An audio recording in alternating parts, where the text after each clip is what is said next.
What's up and welcome to another Mograph Mocast. I'm Dave. And I'm Matt. Joining us this week is Nick DenBoer, also known by his name, his pseudonym, Smearballs. Hello, hello. Thanks for having me, guys. And Mograph is a supplement to our site, Mograph.com, which is a motion graphics tutorial site with tutorials, plugins, podcasts, and other Mograph stuff. And on the show, we talk about everything ranging from motion graphics to Cinema 4D, After Effects, plugins, render engines, doing business, doing taxes, being a contractor, or working for the man. You can email us info@mograph.com. Let us know what you think about the show. Questions, comments, concerns, queries, grievances, show topic ideas, artist suggestions. We're on Facebook, Twitter, Instagram, TikTok, mograph.com. Hey, TikTok, thank you, everybody, for subscribing, because we can do live streams now. Yeah. I might do one tonight. We'll see. If I got time, I might hop on. Are you beating your kid in TikTok followers yet? Are you beating Are you beating your kid? Yeah, it's like, comma. Where's this going? TikTok? Yeah, she's very upset. I heard her saying something about like one of her posts going viral or getting a lot of views the other day. So I don't know if that hurt your views. She got a viral post. It got a lot of hits. She got some more likes. But that's good. Because here's the thing, because we're running promotions on there as well, I think it gets out there to more people and you get more likes. She's like, it's not fair. You're paying for likes. Like, I'm not paying for likes. I'm advertising and people are just liking it. But that's funny. Yeah, so we'll be able to stream. I have no idea how it works. Probably the first time I get on, I'll just sit there and maybe point in at Cinema 4D and mess around and answer just random people's questions. How we can incorporate this into it, you know? Yeah, I mean, I think we should be able to even pipe in Mograph TV. We'll see. That'd be cool. I did mention that briefly. We are getting really close to the launch of our 24/7 streaming network for motion graphics, so that's going to be fun. Yeah. It is almost ready to go. There's just all these little details I just want to make sure are set. And it's going to be great. It's going to be awesome. You'll be able to catch up on the stuff from the week on not just our network, but other people's channels, and watch classic stuff and watch tutorials and talks and get inspiration. It's going to be great. I've been working on it for an entire year, more than a year now. So that's that. And yeah. I've called dibs on the 3 in the morning slot on Saturday nights. Gonna do It'll be like the late night channel. Yeah, the Adult Swim. Yeah, you know, the 3 a.m. weirdness. You can have a segment called Let's Get Weird. Sure, would love that. Yeah, there's going to be stuff like that too. I would like to do a whole reel thing where we put people's reels together, and we'll have like a 30-minute reel show. It's going to be awesome. And so another bit of news, our Rococo gloves are on the way. Not the whole suit yet, but the gloves. That same thing happened to me. I got the gloves like a month and a half or 2 months before I got the suit. Yeah. But it's pretty fun. I was using mine yesterday. I love it. Is yours cool. the first gen one? Yeah. I still have the first gen. The new one's not out yet. Yeah. The new one ships in February. Do you know what the difference is with the new one? What's upgraded with it? Well, it's one better. It's better. Because it's 2. Sure. Sounds cool. Right. I hear the setup is a lot easier. Like, it's not so much of a headache. To set up. Yeah. And also, I think it's better at measuring your height. For example, I think before you might have been able to like jump and stuff, but this one, like you could climb a ladder and it can figure out where you are or something. That's what I believe I read on that. Cool. So we've never used it before. I would like to know, like what did you think of the first gen? Are you doing stuff with I like it quite a bit. I mean, there's a bit of driftiness that like it never ends in the same spot you started. Like when I'm clicking my mouse when I press record, and then like it's always out by a few feet. But oddly, I don't notice any foot drift while I'm standing or doing things. But it still just doesn't end up in the same spot. But interesting. It's but you know what? I use I usually bring my rigs into Iclone, or I'm messing with Iclone stuff where you can override the hand positions and correct all that kind of stuff, which is kind of handy. So I've been doing that. But stuff still comes into Iclone glitchy once in a while. Like, it's not a perfect science at all, this workflow. That was going to be one of my links for this week was Iclone. I was looking at it yesterday, and it looks like it really makes the character stuff a lot easier to handle. Totally, especially with the Rococo suit, because you'll have your hand. You can never, like, you're calibrating with your hands beside you, and whenever you touch your head, it's always like here or here or here. It's never right on. So when you have to have two hands touching something or holding something, like, you always have to adjust. In an Iclone, you can just literally take, you know, any hand or any bone input with the IK and correct it and keyframe it really easily. So I find it super handy for that. What about rigging? Does it do rigging stuff? Iclone? Like fixing the rigging? Yeah, you know, I mean, the characters are, like, if you're using waiting. Character Creator 3 or whatever, the rig's already made and you can mess with them. But there's so many tools in Iclone to mess with the rigs and to, you know, track stuff, and, like, yeah, it's pretty robust. I'm by no means like an Iclone expert, but it is pretty handy. I usually just do a bunch of stuff in Iclone, bounce it into Cinema, and facial expressions. I'm still using the pose morphs that come into Cinema to be able to do that, because I kind of like doing that close up in my renderer to really see what it's going to look like in the end, rather than, and because it also exports like a keyframe for every frame on all parameters, so it's not like you can fix keyframes too easily and whatnot. So yeah. What's your process then? So you record it. We're so noob to this. Like, we're going to be learning all this from scratch. So Yeah, I think, well, Jonathan Winbush is his name. I think he's got a good tutorial on that workflow that I keep referring to because I forget every time I go to use it. But yeah, nice. Basically you record the mocap in the Rococo software, bounce it into 3D Exchange. So, because that's the thing about Re-Illusion, you don't just buy Iclone, you got to buy the whole damn package. You got to buy the 3D Exchange software that comes with it in order to bounce stuff in and out. So yeah, you bring the mocap FBX that you export from Rococo into 3D Exchange, then you have to, like, do a little conversion process, and then you bounce it into Iclone. And then, so it's just a little and step then you in fix between. it up in Iclone. Fix it up in Iclone, export another FBX from Iclone, and bring it into Cinema, then do all my Octane. Is there not a way just to import it straight into Cinema? Yeah. You can, but Iclone is going to help you fix a lot of character stuff. Exactly. Well, so there's the new Mixamo rig, in Cinema that'll allow you to adjust Mixamo points and stuff like that. Could they not do the same thing for this? Yeah, so there's also plugins for the Rococo software that you can go straight into Cinema or straight into, and you can export. There's all these different bone configurations that you can export from Rococo, so you can do the Mixamo hierarchy instead of the Iclone one or Maya or whatever. I think Maya is the most kind of cross compatible, so it's always like export as a Maya rig, and then in 3D Exchange use the Maya settings, and it all works kind of in Cinema.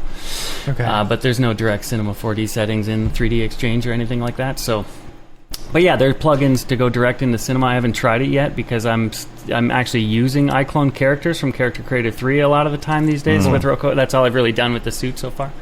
So that's just been the only workflow I've tried. Yeah. That's the thing, is they have some really great character tools that are like, it's not your typical IK stuff, right? It's like they've got stuff to help smooth it out and to help build on top of it, fix things. But the Rococo software is pretty incredible too, with the filters in it. It has like foot drift correction. It has, like, when your knees kind of pop sometimes and you get that weird IK popping, it does a really good job of correcting that stuff. Like, I thought, just from using mocap packs that people have made with the suit or with other suits, I thought I was going to get really glitchy, crappy results from the suit, and then I was surprised at how good it actually is, because I have, with those filters on in the software, I've had to do very little correction.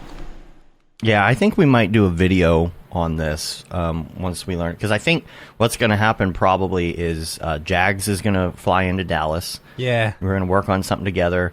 Barton's getting one at the same time. We might have a whole collaborative thing, do a little video on it. Did you guys get the face capture stuff? We did. Too? Yeah. Oh, nice. Cool. Yeah. Pickle Nick and I, we were on a shoot last week, and I was telling him that we were, we were talking about that Jags was going to be coming into town, and we're gonna do a short or whatever, and him and I started coming up with ideas. I'll have to fill you in, Dave, once the show is over.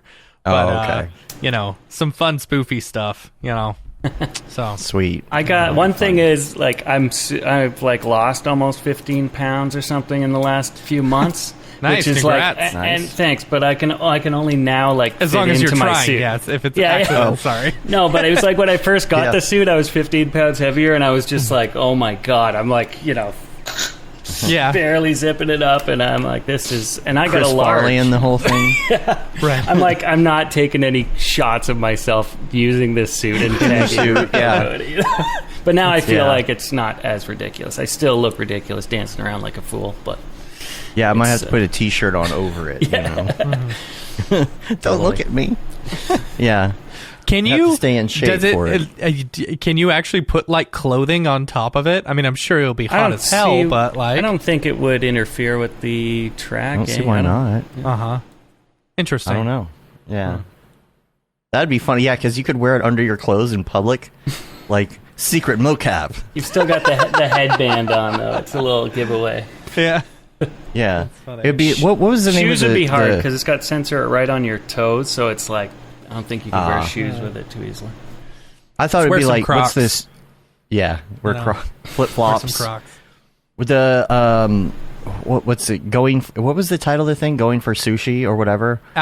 Going to the store and then Yeah. late for And then- a meeting and then going out for sushi or something like Going that. out for sushi. Yeah, you could do something like that. That's, like, David Lewandowski, Matt goes to the right? gas station. Yeah. Yeah. Matt goes to the gas station. And I'm just like dancing like the little character. Buying the whole Mountain time. Dew.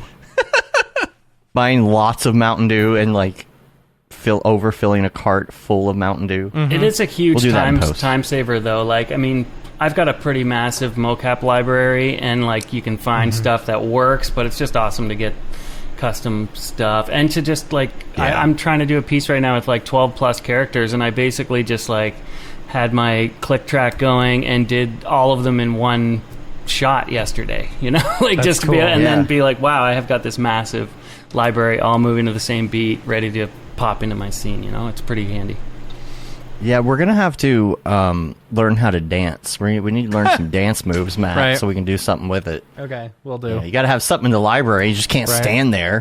Yeah. At least learn how to floss. You already know how to do that. I know but how to do I that. don't. Yeah. I'm pretty good. Yeah. Let's can- learn all the dances from Fortnite. Yeah. Well, those already, you can download all those pretty much. I know. Yeah. That's true. That's true.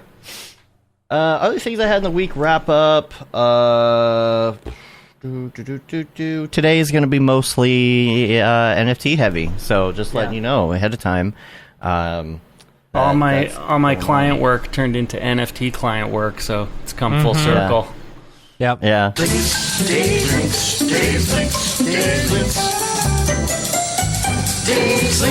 I've got some links and things. This is just a completely random link, but in case anybody is still having this issue, there's always got to be an up-to-date article on this, is how to make sure that your automatic updates in Windows are turned off Oh. completely. Yeah. Because here's the thing. Something like Mograph TV, it's got to run on a system that can run 24/7.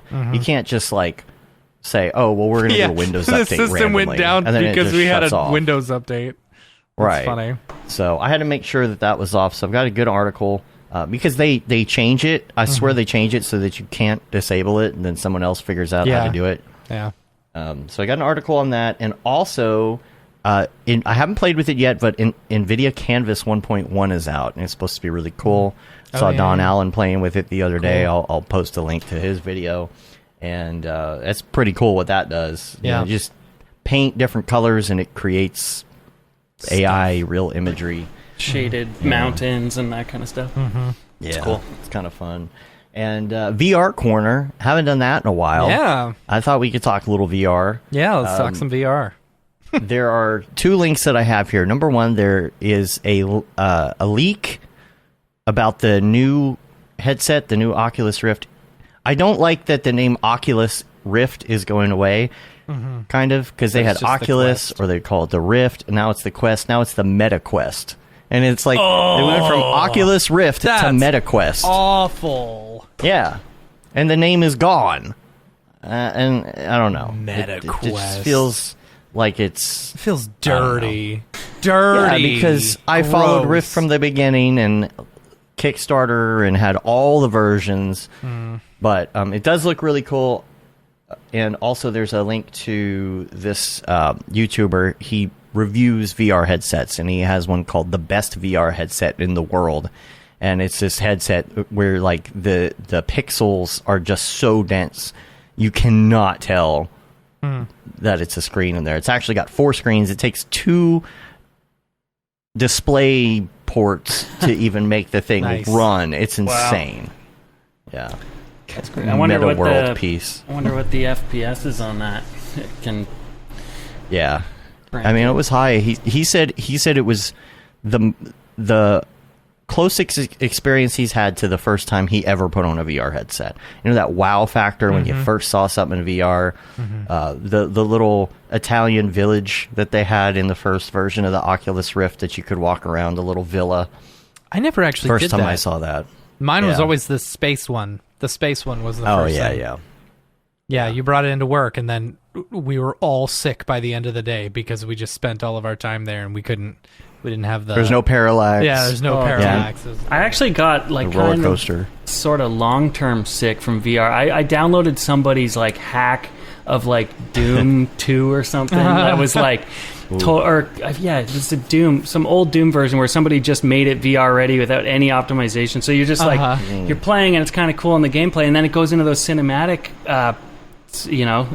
interludes, and it just pulls your head out of that, and like your camera's flying around. And I got like sick to my stomach, and it lasted like 3 or 4 days after, where I was just like feeling weird nausea, and I'm like, how is this so powerful? Yeah, it just like it. Welcome to the metaverse, everybody. You can't do it anymore. Yeah. As long as you can travel around in a game by blanking to different places and not actually moving, you're fine. But man, it spirals out of control, and there's no going back when it happens. Yeah. It's like take the helmet off and take a nap. Yep. Or else you're gonna have a bad time. Yep. Yeah. Hi, my name is Sashia Dumont. I'm a writer, actor, and filmmaker. Hi, my name is Paul Robinson. I'm a director, DP, and filmmaker. We are the creators and hosts of the Go Gorilla Filmcast, an online source for all things indie film. We are a husband and wife film team and co-owners of Sen3 Productions, and we started this podcast for filmmakers like ourselves who were producing on micro budgets with skeleton crews. Go Gorilla is a weekly podcast that features various talents in TV, film, and web series productions. We've interviewed filmmaker powerhouses like Kestrin Pantera, Richard Raymond, Alex Ferrari, Cassandra Ebner, and Ryan Connolly. Amazing actors like Hannah Ward, Lou Taylor Pucci, Chris Wataski, and Eileen Gruba. Groundbreaking cinematographers like Jody Lee Lipes, and Jessica Lee Gagné, and many more. We also offer weekly reviews of our favorite films and shows, which vary from low-budget first-time filmmakers to A-listers and everyone in between. Go Gorilla is proud to announce that we have officially joined the Mograph Podcast Network. So if you love filmmaking as much as we do, tune in every Sunday for a new episode of the Go Gorilla Filmcast, your source for all things indie film. Now available on the Mograph Podcast Network. I've been playing a lot of Beat Saber updates and a lot of what other updates? I don't know. I need to get back Trover into saves the universe. The quest. You know, like I've got it, and I just need to charge it. You know, because it's such an easy thing to just pop on now. You know, there's no confusion and stuff like that. It's just nice. And there's wireless PC link, which I haven't tried to see if it's good, but apparently you don't need the cable anymore. Wait, is this on the new one, or is this currently on the Quest 2? No, this is on the current one. They did an update, and also they did the update with your phone, because you know you can view that's what's going on with because your phone. I already paid for Beat Saber twice now. Oh, I see. It's probably still better to play Beat Saber on the standalone, because you're not going to have any lag or weirdness. But I think it's technically in beta. You can check that out, and you can also get on your phone and see what you're doing with like mixed reality. So people can aim it at you and watch what you're playing, and fun. just move the camera around you and see what's going on. That's super cool. That's also fun. So, yeah. That's all I got for VR Corner. Do we have any other non-NFT things that we want to talk about before we do the drop today? One VR. I did a VR thing. I think I don't have a Quest, but I think you can check it out.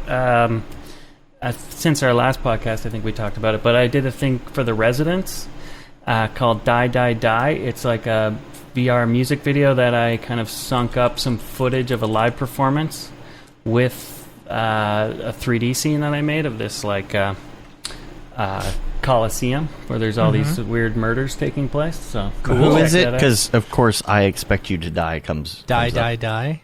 The residents. The Can you? Residents. Last time I searched on the Oculus thing, it was there, but The Residents, Die Die Die Oculus. There we go. Cool. Found it. yeah. So you should be able I'm to sorry. check it out. The Meta Quest. The Meta Sorry. Quest. Sorry. Yeah, here we go. Oh, okay. Let me bring that up here. It just makes me so angry. Makes me Yeah. so angry. Ooh, that's that- pretty. That Coliseum, it was really hard to get the focal length and line up the camera in that because you've got this. It was shot on like an 8K 20 lens fucking stereo camera, and then trying to match that with the Cinema 4D Octane stereo camera because you've got my perfection in the 3D one, and there's all these imperfections and multi-lens distortions in the other one. So it was one of those like I kept moving the camera and the rotation like literal like fractions of a degree until and then putting on the headset, rendering, putting on the headset, keep testing it until finally I just like got it and it like sunk up, and it was literally like finding a needle in a haystack to get that camera position locked in. That's cool though. But That's good. Have you Yeah, it turned out really you seen neat. there's a lens that Canon came out just with. announced. Yeah. Yeah, have you seen that? What is it? It's like a 180 degree lens that you pop onto your thing, and Oh, it's stereo. Yeah, stereo. Yeah, Wow. stereo lens that pops right onto the regular mount. Which is rad. Amazing. So That's you cool. just record super like if you put this on a because this would be compatible with Blackmagic 6K because it is an Yeah. EF mount. So you put that on there, and then actually it says RF, but I don't know. I don't know. But Is I it think it would work. projecting like an equirectangular kind of a thing in there, or is it? How does it? What image are you I recording? would assume there? that it would probably be doing like a left-right type thing. Yeah, you know? rounded. Yeah. Yeah. So I don't know how ready it is, like after it's done, if you could just play the footage or if you've got to do some sort of special processing with it Yeah. first. Yeah, you must have to do some process because it's probably just two spherical, like warped, distorted images, right?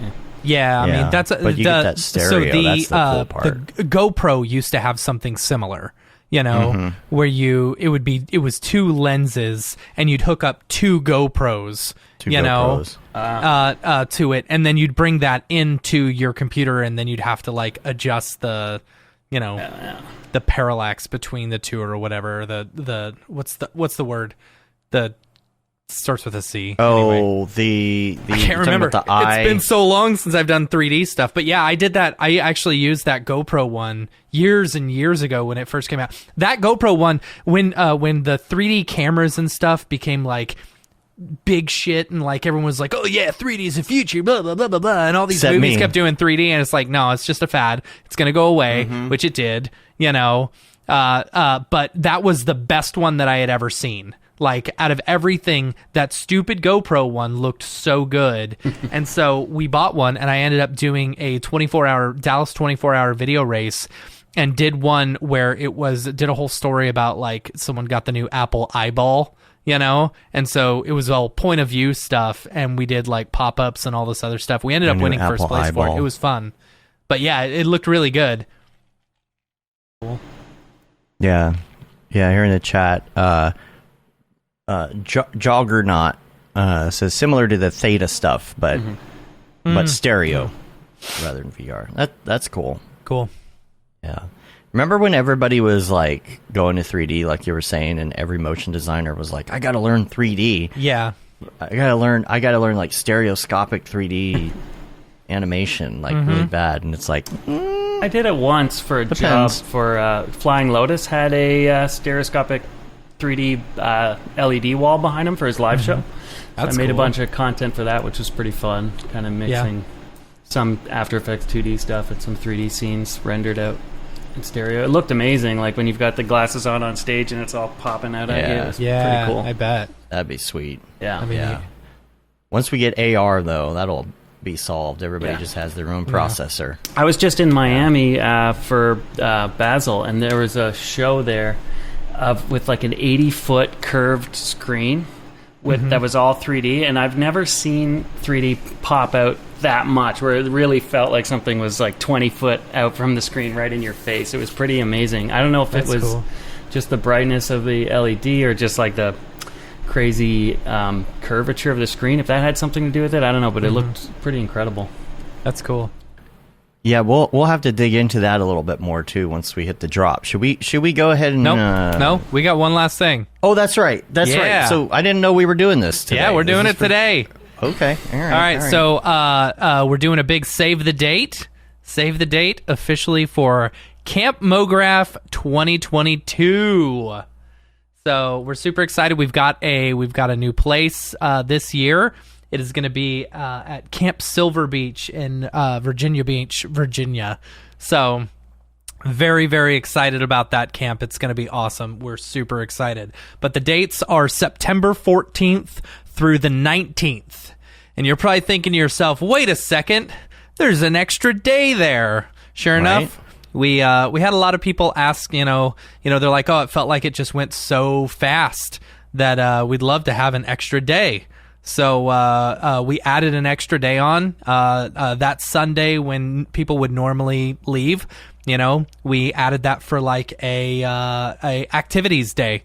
So if people just want to do activities and stuff or go swimming on the beach, you can. And the camp is going to be super great. I'm super excited about it. The thing is, the last night everybody tends to go a little hard. Yeah. And the next morning is hard to get up and get out of there and catch your flight. Plus, and it'll work out well for us as staff and stuff like that, because it's always a rush the last day to clean up everything and get it all going. Get out. Get out on time. So at least give us the last time day, to hang out with people. It'll give us a chance to hang out with people. It'll give us a chance and all the workshop instructors to get to get their areas cleaned up and stuff. So all we have to worry about the next day is just, picking up linens and stuff, which we'll talk about that later.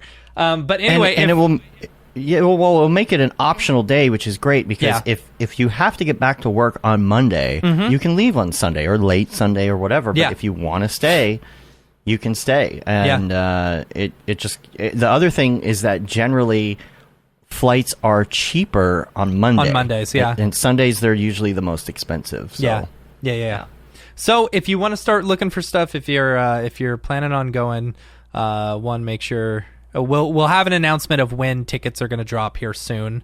But you can go to campmograph.com and sign up for the email list, and we'll keep everyone up to date when tickets will go on sale, as well as any additional news and stuff, because there's plenty coming. So September 14th to the 19th should be fun. Thursday to Monday. We got a lot of work to do. Yeah, we do. This one's gonna be fun though. We're gonna rent some golf carts and have some fun on that. Yeah. Oh boy. Must have permission to drive golf cart. Yeah. But yeah, Sunday will be a hangout day. Just a hangout day. It'll be great. Super excited about that. All right. Well, you ready to go to the drop? Yeah, let me pull up my notes. Sorry. Go ahead. All right. Well, why don't you do that while I hit the intro? Okay. All right, let's do it. Drop. Is this the fucking mic? Drop. This is exactly what I should be doing. What's up, and welcome to this week's episode of The Drop, your weekly source for all things crypto art, as well as NFTs and other things in the Mograph industry. I couldn't get it up in time. I kept clicking. Kept clicking Chrome, and it wasn't bringing it up.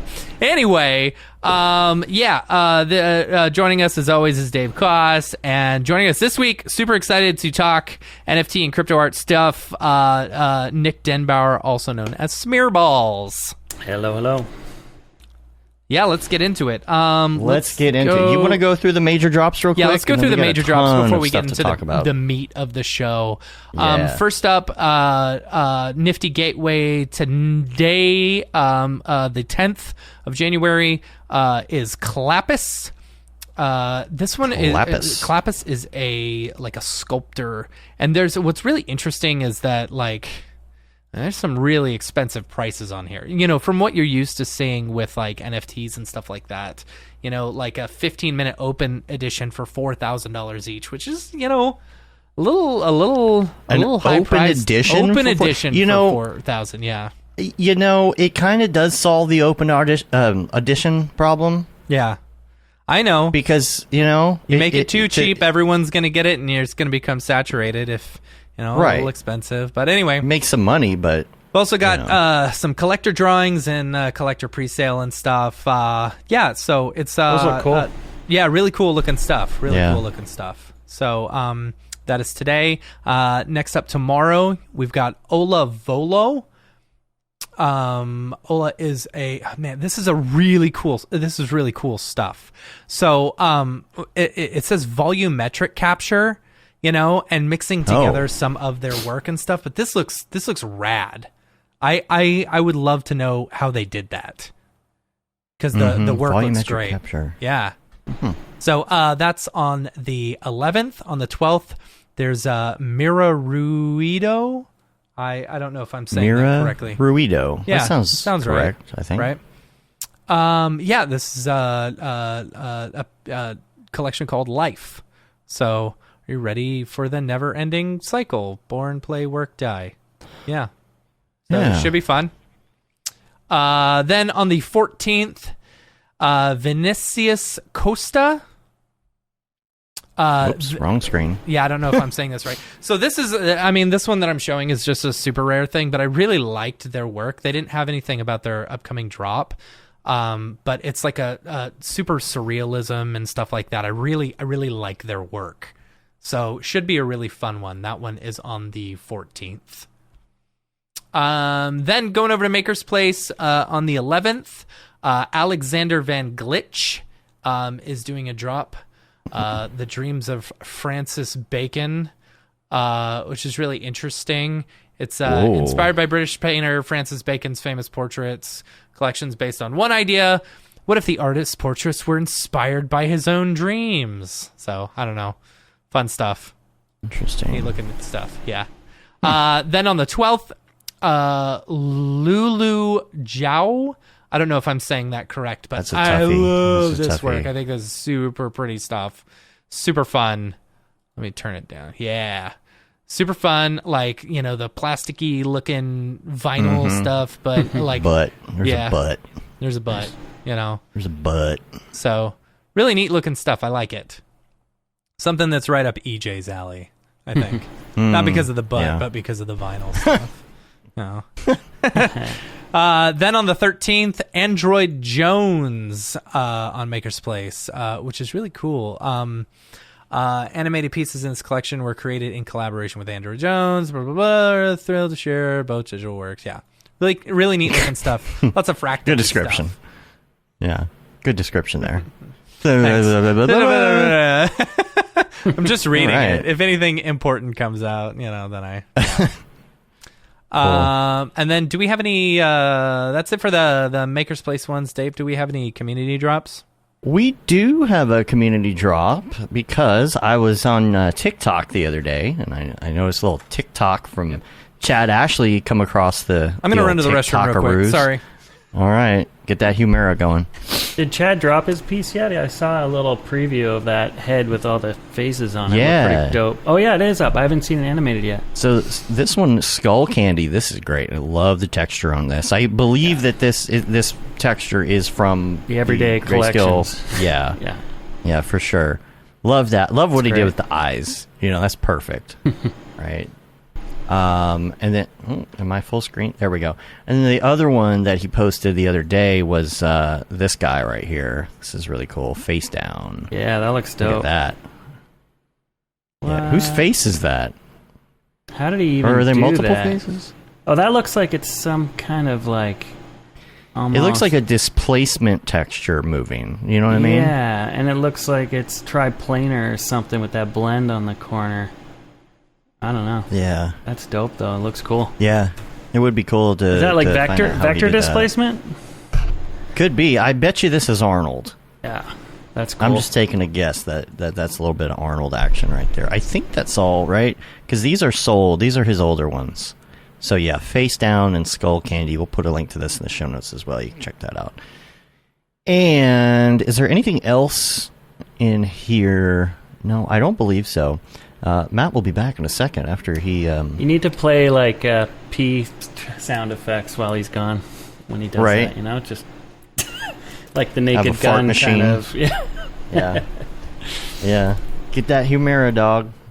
I think we mentioned this before the show on the stream and not actually on the recorded show, but we were talking about the Humera thing last week, and somebody commented that they actually worked on that spot. I don't know the spot you're talking about, the Humera. Which is hilarious. Yeah. We'll show it to you after the show. It's the podcaster one where they have to... Oh, yeah. The podcaster has to go to the bathroom. Yeah. But, yeah, let's talk about what you've been doing, because, I mean, there's a lot you've been doing, but there's also, like, some questions that we would love to ask when it comes to the ins and outs of some of this. And number one, let's before we get into the dead mouse stuff, let's talk about the is it the Smearverse or the Smeariverse? The Smeariverse, I guess. Yeah. Smeariverse? Smeariversable. It's it's this thing. I've partnered up with the guys at Digital Nation Entertainment in LA, and they've been kind of making these metaverse-y, like 3D websites for celebrities and stuff. I think they made one for Grimes and some other people, but they're kind of planning on opening up this Cyber XR platform, like without the vowels, cybrxr.com. And where people, maybe there'll be more of a template site where people can build, from various templates and customize it, and get a back end where you can change textures on walls and blah blah blah. So there's tons of these kind of sites coming up. But these guys at Saber have made it. The rendering in it is really good, and there's some really good UE guys over there. So I kind of just did a little mock house, kind of like a Pee-wee's Playhouse weirdo land, and made it in Cinema 4D and gave it to these guys, and they ported it into some WebXR platform that they've developed. And it's really cool because you can jump in and have like webcam calls, because your avatar will actually pop up with a video head, right. And you can I tried that chat. It's cool. Yeah, you came in that day that I launched it. That was fun. Yeah, I was looking to see if there was like some footage or video of it somewhere. The problem is you don't want to load up the site because it wants you to log in, and it's going to take all this GPU power, and I don't want to open it. Yeah, while we've got our webcams going here and audio issues. So, but if you're asking for watching, check it out. I've been having client meetings in there because it's more fun than a Zoom call. You've got a avatar, funny. Chill out. It's pretty fun. And you got just like half naked, weird things all around the place, and it's like this is what you've got to expect if you're going to work with me. That's true. That's true. You got to be comfortable with this. But the idea too is like eventually there's like a main screen inside the house where I'll be able to do live streams from there, and also have art shows. So I've got a bunch of screens frames in there that we'll be able to cycle through and have kind of group art shows, and have a party in there to launch it and whatnot. So cool. I just it's only in the last week I've become a free man again, so I kind of want to get back into that world. But in the meantime, we also built one for the Dead Mouse project, so there's kind of a headquarters for the actual NFT project where people can hang out, and there's a little shooter game in there. And Joel, I played it this morning. Oh yeah. Yeah, there's some people in the Discord that are like serious about it and have like high scores that I don't even know how they got. Like it's that's they've hilarious. Just played perfectly for 3 minutes kind of thing. It's nuts. That's but funny. Yeah, there was like, what else was in there I noticed this morning? I love what you did with the dance floor, first of all. With all the dance floor, in front of the cube, there's like a dance floor, like, one of those cube square dance floors, disco dance floors, but it's all the NFTs. Mm-hmm. Yeah, and there's actually awesome. A room off to the side, which is a giant sphere, kind of like, X-Men, where all 5,555 or whatever. Yeah, they're all in there. They're all in there, yeah. Oh, man. I didn't know that. Yeah, that was really cool walking in there. I was like, dude, the in the middle of it, though, you have the one giant head. Is it called Goat Lord? Yeah. Is that the name of it? Okay, I was curious if he called it Goat Lord. I knew it was his head, but I didn't know the name of it. I just assumed. But, so that one's like in the middle. You know, and then you also have an avatar of him on this cube in the middle, in front of the dance floor. Yeah. In the main room. Can are we able to bring in the GTFO? GTFO, yeah, those files into it for our avatars? Yeah, so we're actually, it's kind of crazy. We're the only NFT project that is available on Ready Player Me.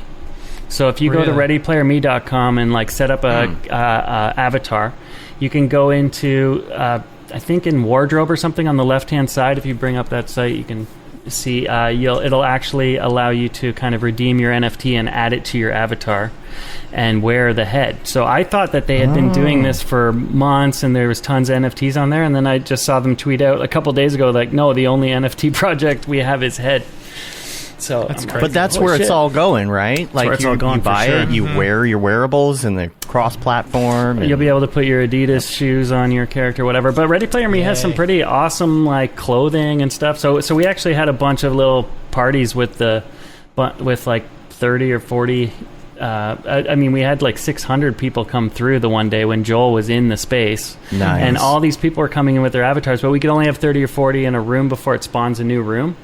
So it was like, it's unfortunately only the first people could like hang out with me and Joel on that one, but it was like, it's just cool to see the numbers roll through and have all these like people who bought come in with wearing their head, you know, like it's pretty cool to see the utility with it. And we've done a partnership with Sandbox too, so you'll be able to redeem your head in Sandbox. And I was like, nice. Skeptical at first. I'm like, how are they going to make these look good, all voxelated, you know? But they did a great job, and I'm amazed that the detail retains, and you can like, you know, wear it and it still looks cool in that space. So that's coming, I think, in the next month or two. And that's cool.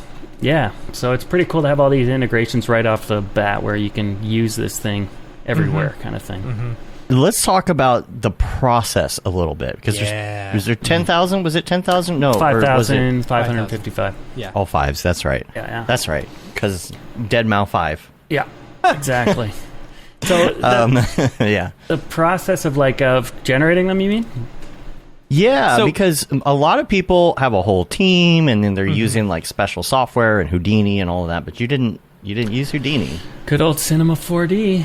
That's how it came out. Well, the crazy thing is we talked to a bunch of different companies at first about doing this, and like I knew nothing about the whole blockchain side of it, but I always thought, why can't we do this in 3D? You're seeing all these 2D ones, and most of the people we talked to do this wanted to just pre-render all of the assets as PNGs and layer them. And I'm like, that's gonna fucking suck. Like, you're not gonna get the reflection of the ears on your head, and like it's just like it's fake 3D, and it sucks. So, and we wanted to give 3D models with it as well. So I actually hit up Orestes. How do you say his last name now? I can never say it. Constantinides. Yeah, it's like a 900-letter Greek last name. But anyway, but he's brilliant, and he's been my, guy when I have Cinema 4D problems, because he knows everything, because he's like, ex-Maxon employee. So I was like, dude, can we figure out how to, do this? All we need is a bunch of different buckets to swap out eyes, mouths, skulls, and ears. There's 4 categories. And he wrote this Python script in Cinema that basically gave me a little expression where you drop in your nulls that are full of my 50 different skulls, my 50 different eyes, mouths, and ears, and it randomizes between them, makes sure there's no doubles, and makes all these combos. And then I was able to put a Cinema 4D tag on a skull and say this skull can only work with ears number 14, 18, 32, blah, blah, blah, in brackets, and just put my number. So then I can make all these rules. That skull does not work with these ears, so I can eliminate that, And I had to do that for weeks, really. So you don't have a mecha situation. And not just, these work with these, but then you can also make it to where you're not having very similar things happening. Exactly. Right? So, but it's the kind of thing where you can do that forever. I was I'm making rules, and at some point I just have to be cool with the result. You know what I mean? You can fiddle with that to infinity, and it's kind of was making me go crazy, because I'm like, you've got this kind of godly control over this, but it's also very out of control and chaotic, and then you start making too many rules, and they start conflicting, and then you end up with too many of a certain thing, and it was really kind of screwy to to do it. But I finally got it to a place where I'm like, okay, majority of them look cool. There's still going to be some weird ones, but it was... It's the DNA, man. Yeah. It's the DNA of the whole So the neat thing about it is he also created a script where it would, when you play through it, it exports a CSV file with all of your combinations in a spreadsheet. Then you can also read from that CSV file. So I could go in, if there's any screwed up ones, I could manually change the numbers into something else that maybe looks better. So I did like a by hand round of curation through it, where I'm like, okay, that one looks screwed up, I'll give it these eyes. And I by the end of it, I memorized in my head, I know what skull 14 is, I know what eyes 13 is. Like I know them all off by heart, all 200 almost. That's a blonde, that's a brunette, that's a... Yeah, that's kind of, so I would go in and by the end of it, I'm like...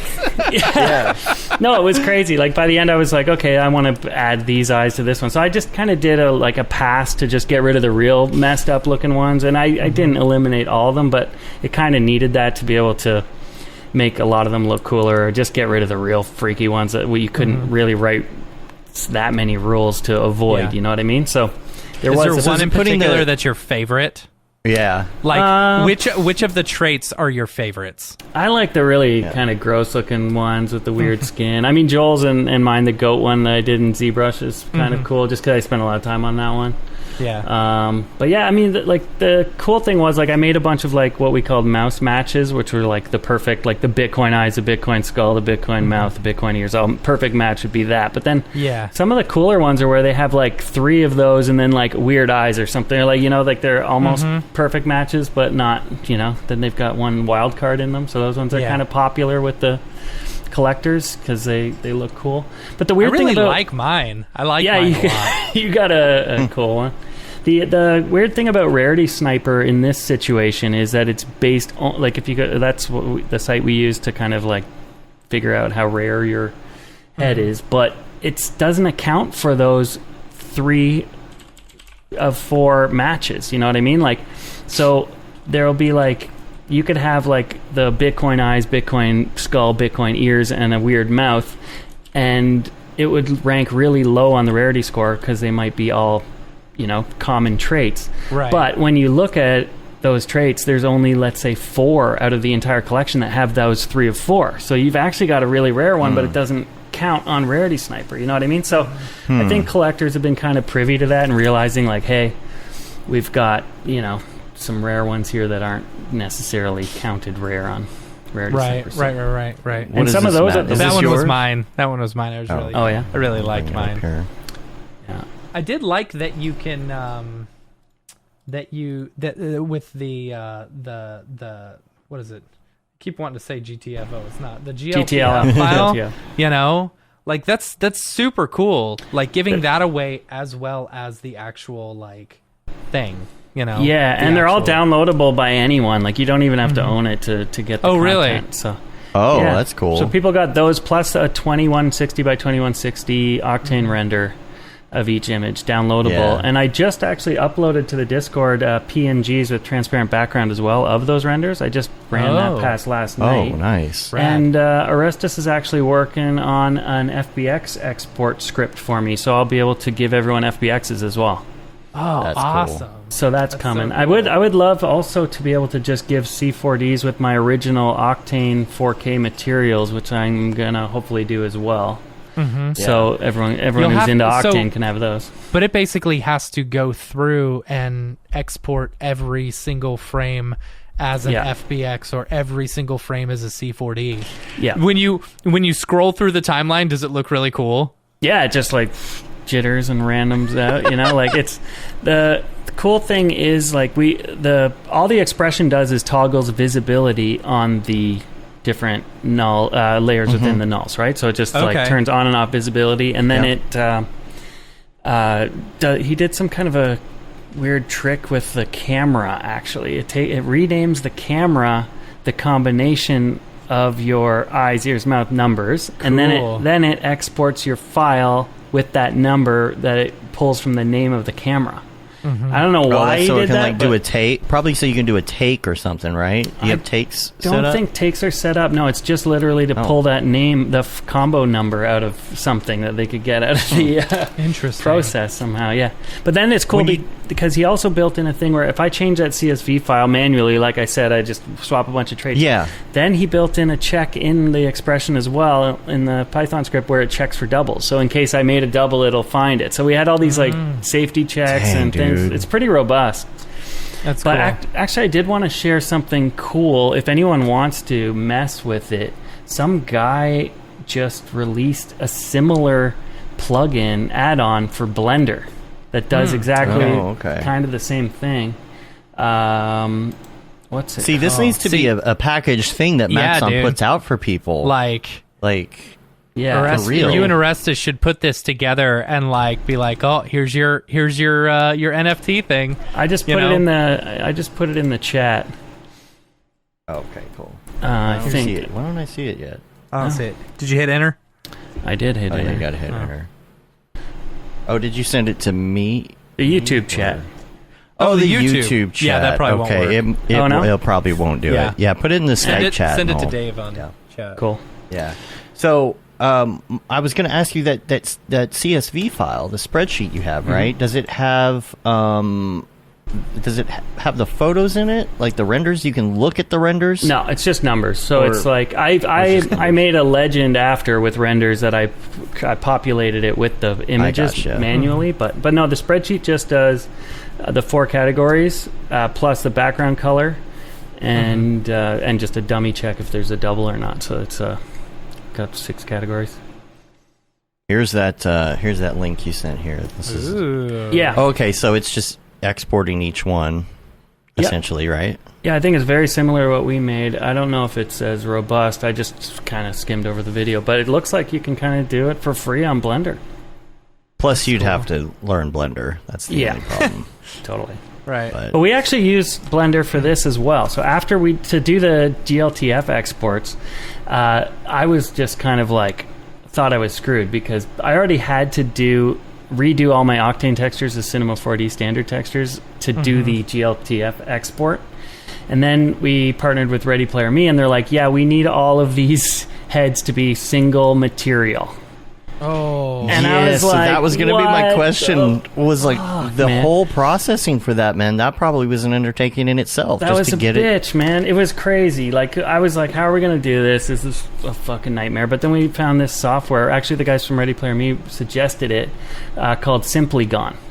And we're looking at it, and I'm like, wow, this does exactly what we need to do. It got a really intelligent, with tons of different options, polygon reduction tools. Like it can do it by surface area, it can do it by like prioritizing roundness or flat areas. It's got really, really robust options. And then it also does baking. It'll bake all your textures into one single material with multi-layers. So it's like, it was our one-stop shop. And then we go to use it, and it's like, wow, this is free. You can just use this. And then there's like some fine print under a drop-down menu saying that Microsoft retains the ability to use any model you make with this.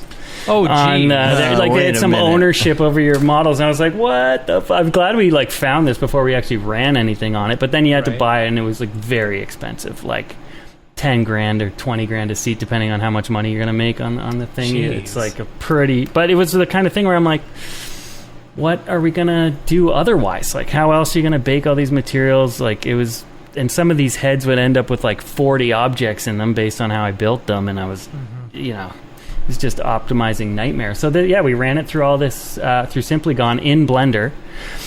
And we're able to automate the script to just like bust out all these, and you could set it to exactly 3,000 polygons and made them all exactly 3,000 polygons, single material, and they were ready to rock out of the box. And crazy. Did any of them like most of them look good, but then one just didn't look good because of the polygons? So I had some that were like super, you know, we had to do 3 or 4 passes, and I'd have to find like, so all the eyes had eyelids that were like toruses, you know, and I had to make those into textures because they were glitching out with the eyelid layers. And yeah, I had to do another bunch of rounds of optimization in Cinema before we ran the export because it was all screwy. It was still a nightmare. I'm not gonna lie, it was still a total nightmare. But So we got it done. from beginning to end, how long did you work on this project?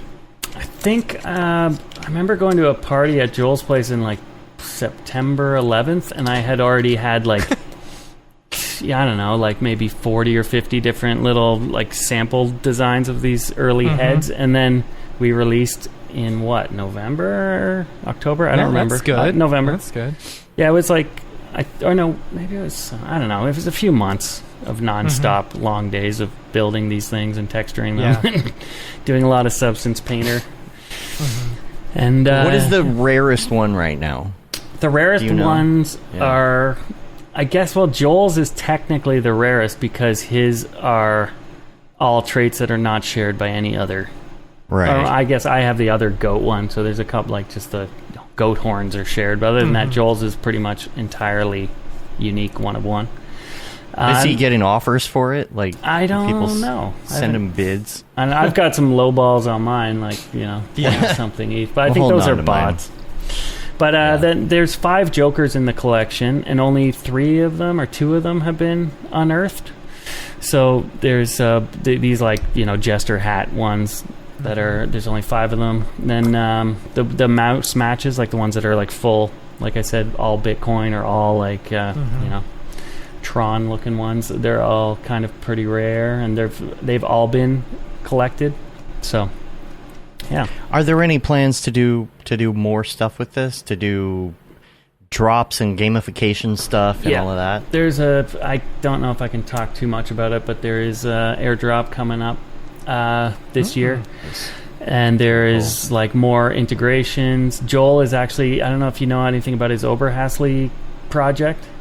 He's been building the scene in Unreal where he's got cows flopping around and like his cat Mallingtons running around, and but he's got his whole live setup, like his actual cube, and he's got his like touch designer stuff going right into his live visuals and all that kind of stuff. Like, it's crazy. So I was like, I was talking to him the night before, and he did like an all-night Twitch stream, and I woke up the next morning.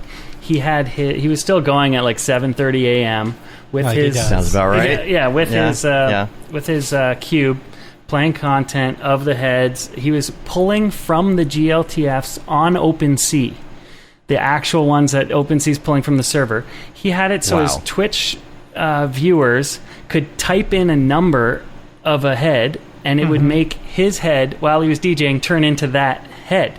That's from cool. Those GLTFs straight into Unreal, streaming live on Twitch. Like, I was like, how the fuck did you figure that out, man? And these weren't the Ready Player Me like 3,000 polygon ones. They were the full poly ones from OpenSea. So yeah, I was pretty impressed that he figured all that out in like one sitting. Yeah. So that's coming. Like, eventually his actual project will be released with some kind of integration officially. I want to do prints as well, so that you can purchase a signed, big print of your head, and only token holders will be able to buy those. I would love to get proper toys made, like where you get like a nice. That would be so awesome. Oh yeah. Yeah, so I all those things are kind of on the horizon, hopefully, and then also like there's no official talk yet, but there's going to be some kind of live show perks to owning one of these, and I think that's where I'm sure. So I mean, I don't know what that's going to be yet or what that looks like. I'm not looped in on those conversations right now, but there's going to be something down the line which is going to give these some real world value. So you should maybe you can export him the to come FBX. You should export the FBX of mine, and send it to me, and I'll 3D print it. Yeah, cool. Yeah, my brother did. My brother did this one the other day with some iridescent weird. Nice. Nice. Yeah, it's like purple on one side, gold on the other. It's kind of neat. Yeah, maybe you can convince him to come on the show again. And Joel. And sure. Y'all can tell us about whenever any new things go on later on this year. Kind of doing for sure. Yeah. A breakdown or something. Yeah, it'd be fun. But I think there's other than that, there's a lot of content being created by the community too, because we gave away these GLTFs and because we gave away so that's kind of been the cool thing about it, is watching people make crazy AR filters with theirs and stuff like that. It's pretty neat. That's right. Patty says that Jules plans to add NFT capabilities to the file format, GLTF. Yeah. So they become 3D metaverse hyperlink objects that reference like high fidelity render media streams. He worked with the Kronos group on it. And the small GLTF files will reference any render network asset or job on chain, including input assets, output streams, including usage rights. That's when Jules was on here last time. I was pretty impressed with that idea. I hadn't really heard that talked about much, but like I think he was talking about the light feel or what his 3D scanning stuff that he's got going on there. And how just the idea of giving away assets to everyone, with the caveat that if you use it, some small residual goes back to the creator of that asset. And I mean, like, imagine if you just had the keys to Turbo Squid. You could use whatever the hell you want. Imagine how freeing that would be, where you could just make literally anything. And a portion of profits of whatever goes to the owner. Yeah. That's great for everyone too. It's all tracked. I joked when Jules was on your comments that, oh wow, now the astronaut modelers of Turbo Squid will finally get paid, because so many people have made literally millions of dollars by just lighting and rendering someone else's model. It's like, all right, like imagine if those people actually got paid for that. How cool that would be. So I'm all for that. And like same thing with music, like audio samples, VST instruments, like make them free for everyone to use and like get some kind of a kickback. Like it would be dope for a lot of content creators that sell stuff online. Perfect. Yeah, anything like texture packs, model packs, whatever it is, and being able to have that, you can put in your own royalty number on there, so you could make it $0, except some sort of like thing in there about, royalty only, and they get the royalties whenever it's used in a project. But it's cool if that metadata is right in there. And I talked to Jules when we were in New York. We were doing that little launch party for the Head project for deadmau5. And, I was telling him, oh, man, it was such a pain in the ass to, like, go from Octane to Cinema 4D materials to GLTF. And he's like, oh, we're working on a GLTF export direct from Octane. And I was like, fuck, why didn't you tell me that? Because that would be amazing. If the crappy thing about GLTF is you can't do bump maps or displacement, obviously. But, I mean, you have to, convert it to normal. I think that can all be automated somehow. So, But, yeah, that's exciting. I mean... And having some, I don't know if I fully understood that tweet that Patty retweeted the other day, where Jules was talking about the GLTF format and something about the Orbex wrapping in that, or if there's like being able to like write code into the GLTF. Well, I'm just wondering. Format. I'm just wondering if they have a better viewer than a lot of the. Ones out there where you could like an Orbex kind of Orbex viewer swap out change the lighting. Imagine if you buy an NFT and you can like mess with the lighting or to change things you could change in an Orbex. Potentially it could be really interesting. But like a brigade player that plays Orbex, that would be cool in browser. That'd be dope. That would be I feel like anything that you come up with and have an idea for having to do with that, Jules is like, oh yeah, we're already doing that. If you ask him, what would be cool? And he's like, yeah, we're doing that already. He's 10 years ahead of all of us. He's from the future. So. He's already on the holodeck. Jules is actually a hologram. A projection. So my buddy Davey and I went to Jules's office. He invited us to the Otoy headquarters there. It's and cool. we're sitting there talking to Jules. Is like, so what are the top things you'd like to change about Octane, like your suggestions, whatever. And then all of a sudden, like 2 Apache helicopters like flew right beside us, like outside of the window. And my buddy Davey, he's all into conspiracy stuff. He was just like, that wasn't real, man. That was like simulation. He's got some kind of Octane simulation running on the windows that overlays. It's like right away I'm like giving Jules a side eye, like, you got those were his holographic displays. He just wanted to see if you thought they were real enough.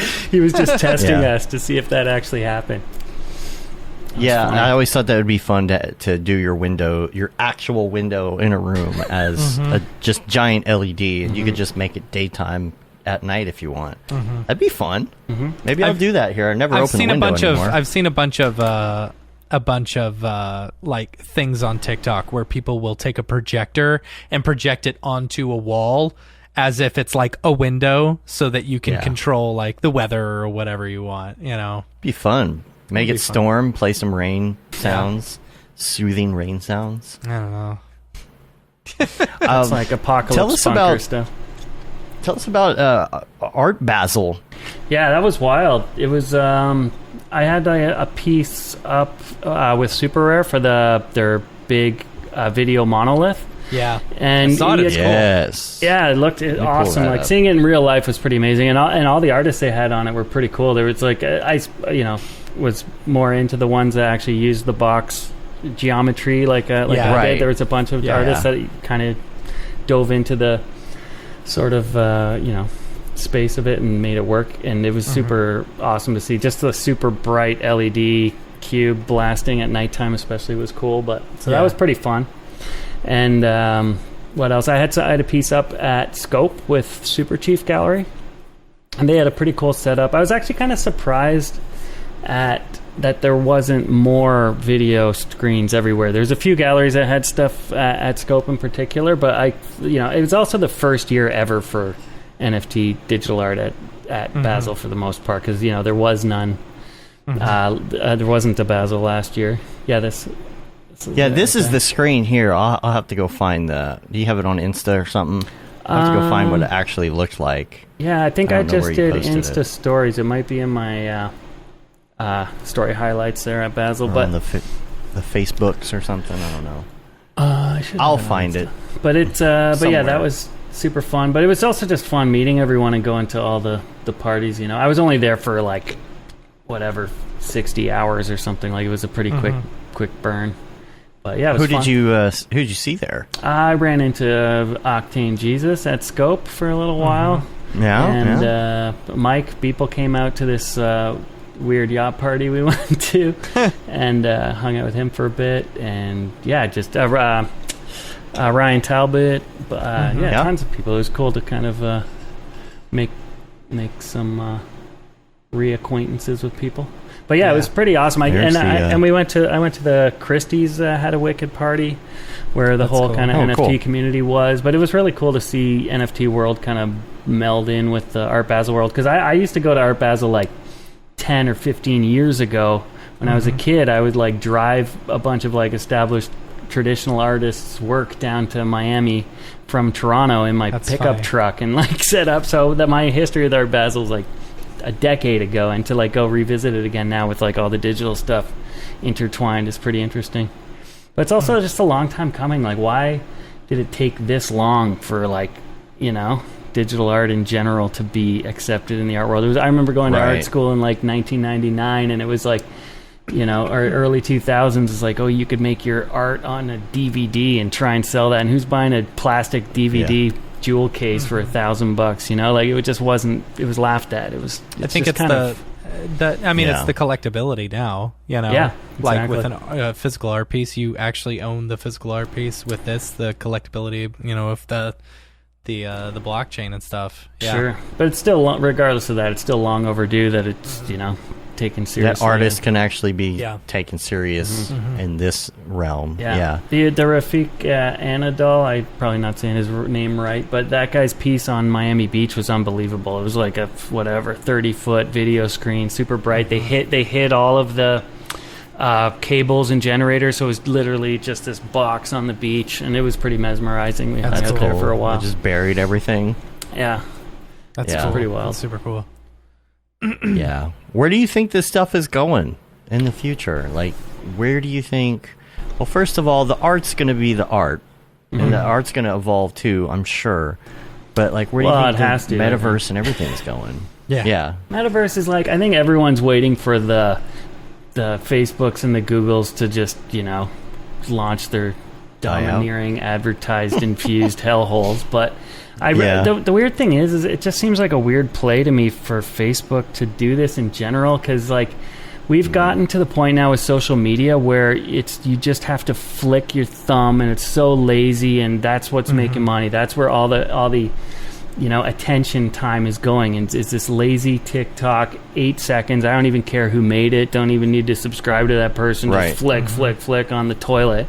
And now you're trying to make this thing where you have to wear a headset or go and it's these my aunts on Facebook who are posting, crap with one click aren't going to go into this. Like, what is the audience? And the audience of this hates Meta and hates Facebook. The actual audience that likes metaverses and likes DeFi and all this crypto stuff hates who's trying to mainstream it. So it's just a weird dichotomy to me right now.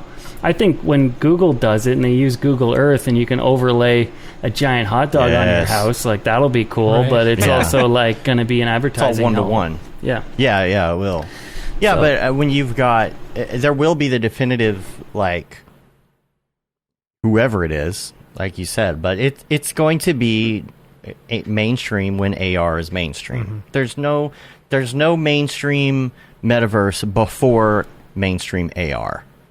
Yeah, and I think it's going to take way longer than people think, judging by the way investments are going into it. It's reminding me of weed stocks right now. You have a company that says metaverse and you get like $14 million worth of money injected into you and you haven't made a dime yet. Mm-hmm. It's like same thing happened to weed stocks here in Canada, where it's like you just have some, like, you bought a strain of hemp that you have the patent for, and all of a sudden someone throws you $500,000 and you're like, didn't even make $1, probably won't. It's just like, it's a lot of money being thrown around at stuff where how many people are really hanging out in Decentraland right now?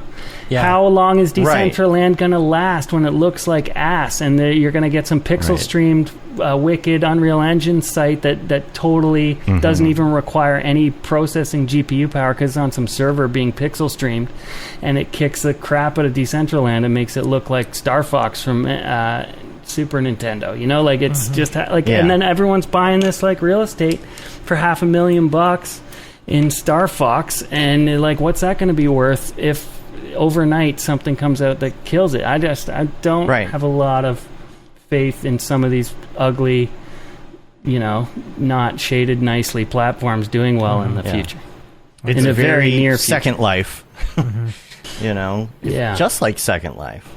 But I think the key to it is kind of making worlds that are upgradable, making worlds that can roll with the technology. As like, if everything goes fiber optic and you can stream way heavier without it's about offloading the processing power to the servers and being able to stream this really high end renders. Like, is Fortnite pixel streamed? Because sometimes I feel like I see compression when I play it on the Switch. Anyway, that's just the Switch. The Switch is just the Switch. It just can't handle it. I noticed that a lot too with Rocket League on the Switch. And because I've played Rocket League a lot on the Xbox, and I don't have issues like that like I do on the Switch. Yeah, but I mean, you're going to have when you think of it in terms of big corporations, of course, Facebook is on board because they know that they're losing interest. I love Facebook anymore. That you say I just get on TikTok. The people who are into the metaverse hate the people who are doing the metaverse. It's true. You know, it's really funny. They'll use it, but we'll be putting on, Oculus Quest, and we'll be talking to each other for fun and play some games, but that's not going to be our metaverse hangout. Right. I mean, we really enjoyed Rec Room for a while. It's a lot cooler now too. Yeah, I mean, we did a lot of Rec Room stuff. It was almost weekly, and it was a lot of fun. But it's like, you did have to pull out. I don't think the technology has to be readily available and cheap, or basically they're going to have to give away headsets to everyone and anyone they want in their metaverse. The other big hurdle is that there's all this, still pretty relevant blowback on crypto and NFTs and not just users, like actual platforms. Like VR chat is very averse to crypto and NFTs, and that I don't think that's going to happen in there anytime soon. And you hear about the big gaming companies who are taking stands. Sega just said they're not going to do NFTs if it's seen as a cash grab, and it's really divisive, not just in users and audiences, but I just know even from doing my Eric Andre collaboration is just seeing a bit. I didn't get as much blowback as some of his other NFT collaborations, but Tim and Eric had to undo their NFT because people hated and their fan base hated NFT so much. They're bad. that bad. But what's man. the hate? Is it the environmental aspects? I think there's Because a lot of people different are working on reasons. solving that. Yeah, it's not just that. It's like people are being super annoying on Twitter with their NFTs, where they tweet Sure. 8 empty, Yes. meaningless pro NFT tweets an hour. Like it's too much, people, and it just makes people block and mute you if you do it. And I think people do it because they think it's going to get them more sales if they, just like Brown knows the space hard. But you got to realize what it looks like to your audience that is not all just crypto people. I think people need to be more tactful about that, and also just the money bragging side of it, where it's just like blasting. It's not as bad as it was when this first happened, but it's like blasting. And there's no way to get around it. You can't be like, you can't hide your sales figures. No, but Some it's of like it. I think it's all these things that add up to it. It's like there are some super annoying people in the NFT world, and that makes people annoyed, and then they latch onto the environmental stuff as well, which I think long term isn't going to be as much of an issue. Right. But it's just the hate comes from a bunch of different places. Is what I think. It's just and artists who are also just see it as. I don't know. There's just also so much crap art that's making so much money that it devalues the whole idea of it. You've got artists that are really good that are making amazing stuff that isn't selling as much as an ugly ass half-ass doodle that someone's buying just because of who the person is, not the art. So that pisses people off too. So it's like a weird thing. Like no one's in control of how people spend their money, but it definitely makes people disgruntled. So I think that's the hate comes from a lot of different places. And some of it's justified, some of it's not, but it's like, Yeah, there's, what was I going to ask you about? No, I don't know what I was going to say. Like you said, was it Sega who said they weren't going to I saw it was kind of a careful corporate announcement saying that if it's seen as a cash grab, they're not going to pursue NFTs or something like that. I don't think anybody would want to say, like... Right, exactly. You don't want to say you're not going to at all. Like the story I always tell is my dad went into a Blockbuster video back in the late 80s, early 90s, and DVDs were starting to kind of get popular, and he asked the manager if they would ever rent DVDs, and the manager said, "Oh no, we'll never do that." And it's like, okay, well, don't say never, because I don't think that what's going to happen 10 years from now. Yeah. I think what the biggest thing I heard recently is just like you've got these, I think Polygon was kind of hindered recently by some game, I don't even remember the name of, where you earn to play. So people are kind of like mining a coin or a token by playing the game. And it's taken a huge 30-40% of the Polygon network is being gobbled up by these transactions by this game. So it just kind of sparked at thinking like this is like games where you actually earn by playing. Like imagine if you earned some actual spendable crypto by playing Rocket League, I'd be a bazillionaire right now. You know what I mean? Right. And if that's how people are being rewarded and they can actually real world spend this stuff, I mean, NFT gaming is going to take off like wildfire, and people who don't get into it might be left in the dust. It feels like, Yeah, and fractions of a token. I think I think a right reward. now it's all about a branding, right? So if a company is going to start doing NFT stuff or whatever, like start selling digital goods that you can, put on your avatars or move it from one game to another, they're just going to rebrand it as something else. They're going to call it digital goods or digital downloads, but what it's going to be is just an NFT wrapped in a different name. Everything will be on the blockchain eventually. 100%, yeah. Because, like Solana, for example, isn't it able to do more transactions at a faster rate? I don't know so much that about kind of- Solana, but I've heard good things about its ease of use and whatnot. Yeah. But For the one Well- thing that I've bought on the Solana network, it was so easy to do. Yeah. I'm wondering what's going on with Render and Solana. I thought there was some announcement of them shifting over to that. They are. Yeah. Yeah. Yeah. I Yeah, they believe made so. that announcement as well. And my question is, how is this going to play out? Because we know that based on old technologies, it's always like there's a bunch of people who adopted it first. There's some companies that will try. Some companies make it through. Some of them try and fail. It irons itself out in the end. Somebody, of course, finds a way to do advertising all over everything, but it's going to flush itself out. But the first thing, again, if we're talking metaverse, not necessarily Web3, but like metaverse and 3D objects and things, the first thing that has to happen is the mass adoption of a way to view it, which would be AR. But that has to be mass adopted first. So is it going to be Apple comes out with $100 AR glasses? Yeah, probably not $100, probably $799. Let's face it. It's going to be more than a watch. But all the processing power is done in the phone. Somehow it becomes mainstream. At that point, that's when it's going to start. Somebody's going to have something widely accepted before Aunt Mabel is hooking up her Meta collection. Yeah. You know. I don't know. I think It'll be 20 years. I think we can go pretty far in the browser before we need to, have full AR capabilities. I mean, you've got the Pokemon Go kind of AR style apps that are going to be very popular and necessary in the growth of it. But I think as far as just the video gamey 3D worlds, it's going to be all desktop for quite a while. Like gaming is so huge. It's not that far off from that. It's really the same thing. So once it comes to the consoles and the, more playable versions of it, not just like a high-powered GPU desktop computer, it's got to be super accessible in that gaming world, and I think it'll live there for as long as possible.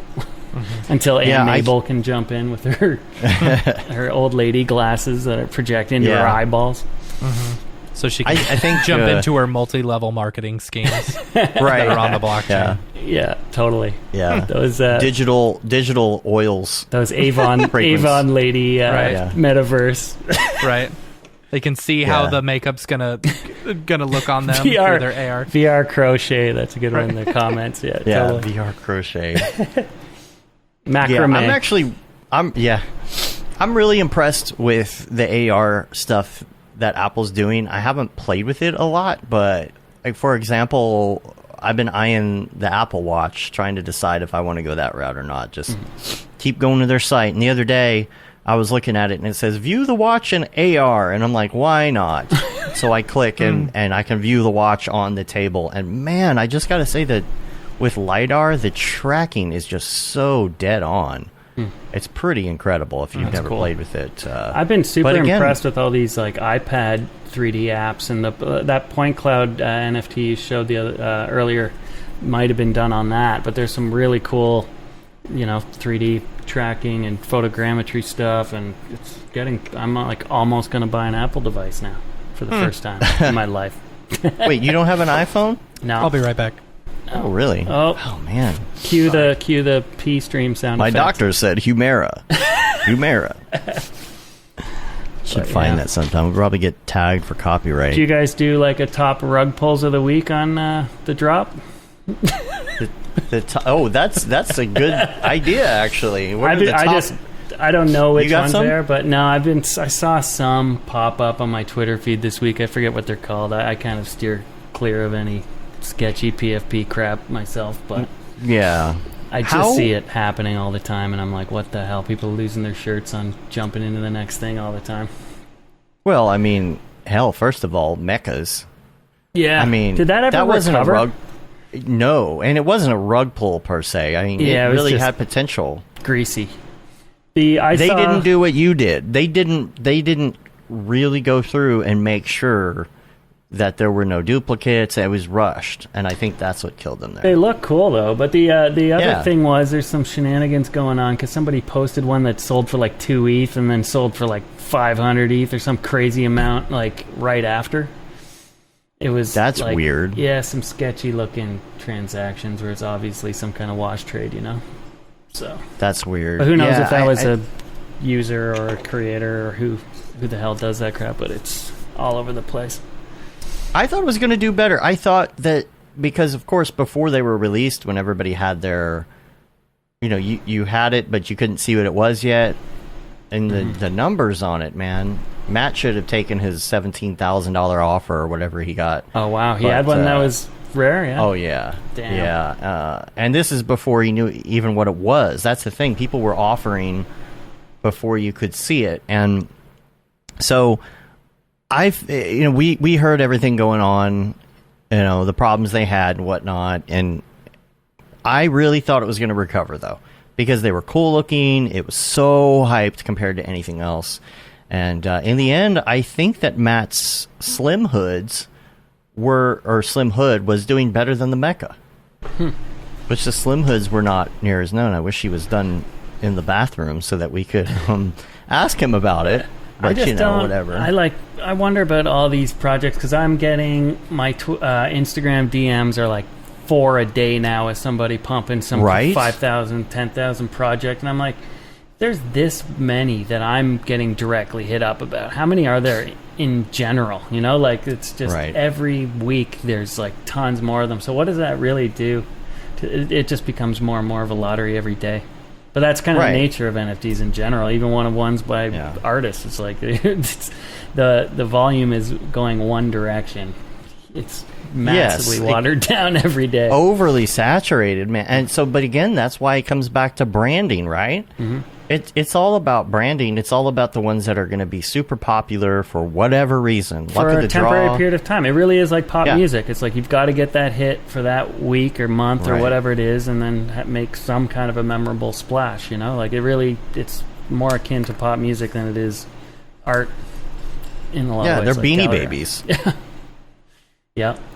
It really. There's a documentary right now on HBO about Beanie Baby Mania about Beanie Babies. Yeah, and it's interesting to see. That famous picture makes me laugh every time of the couple in court like separating their Beanie Babies.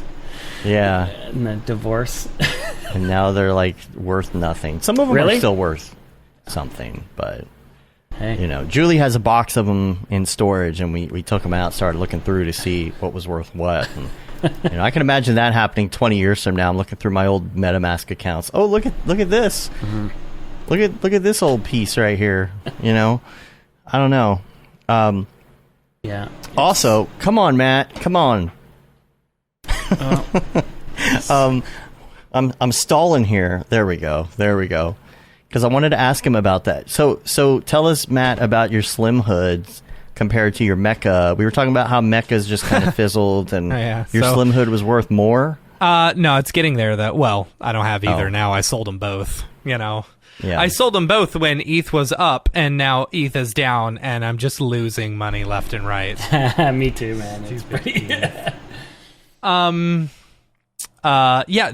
It's funny. So like.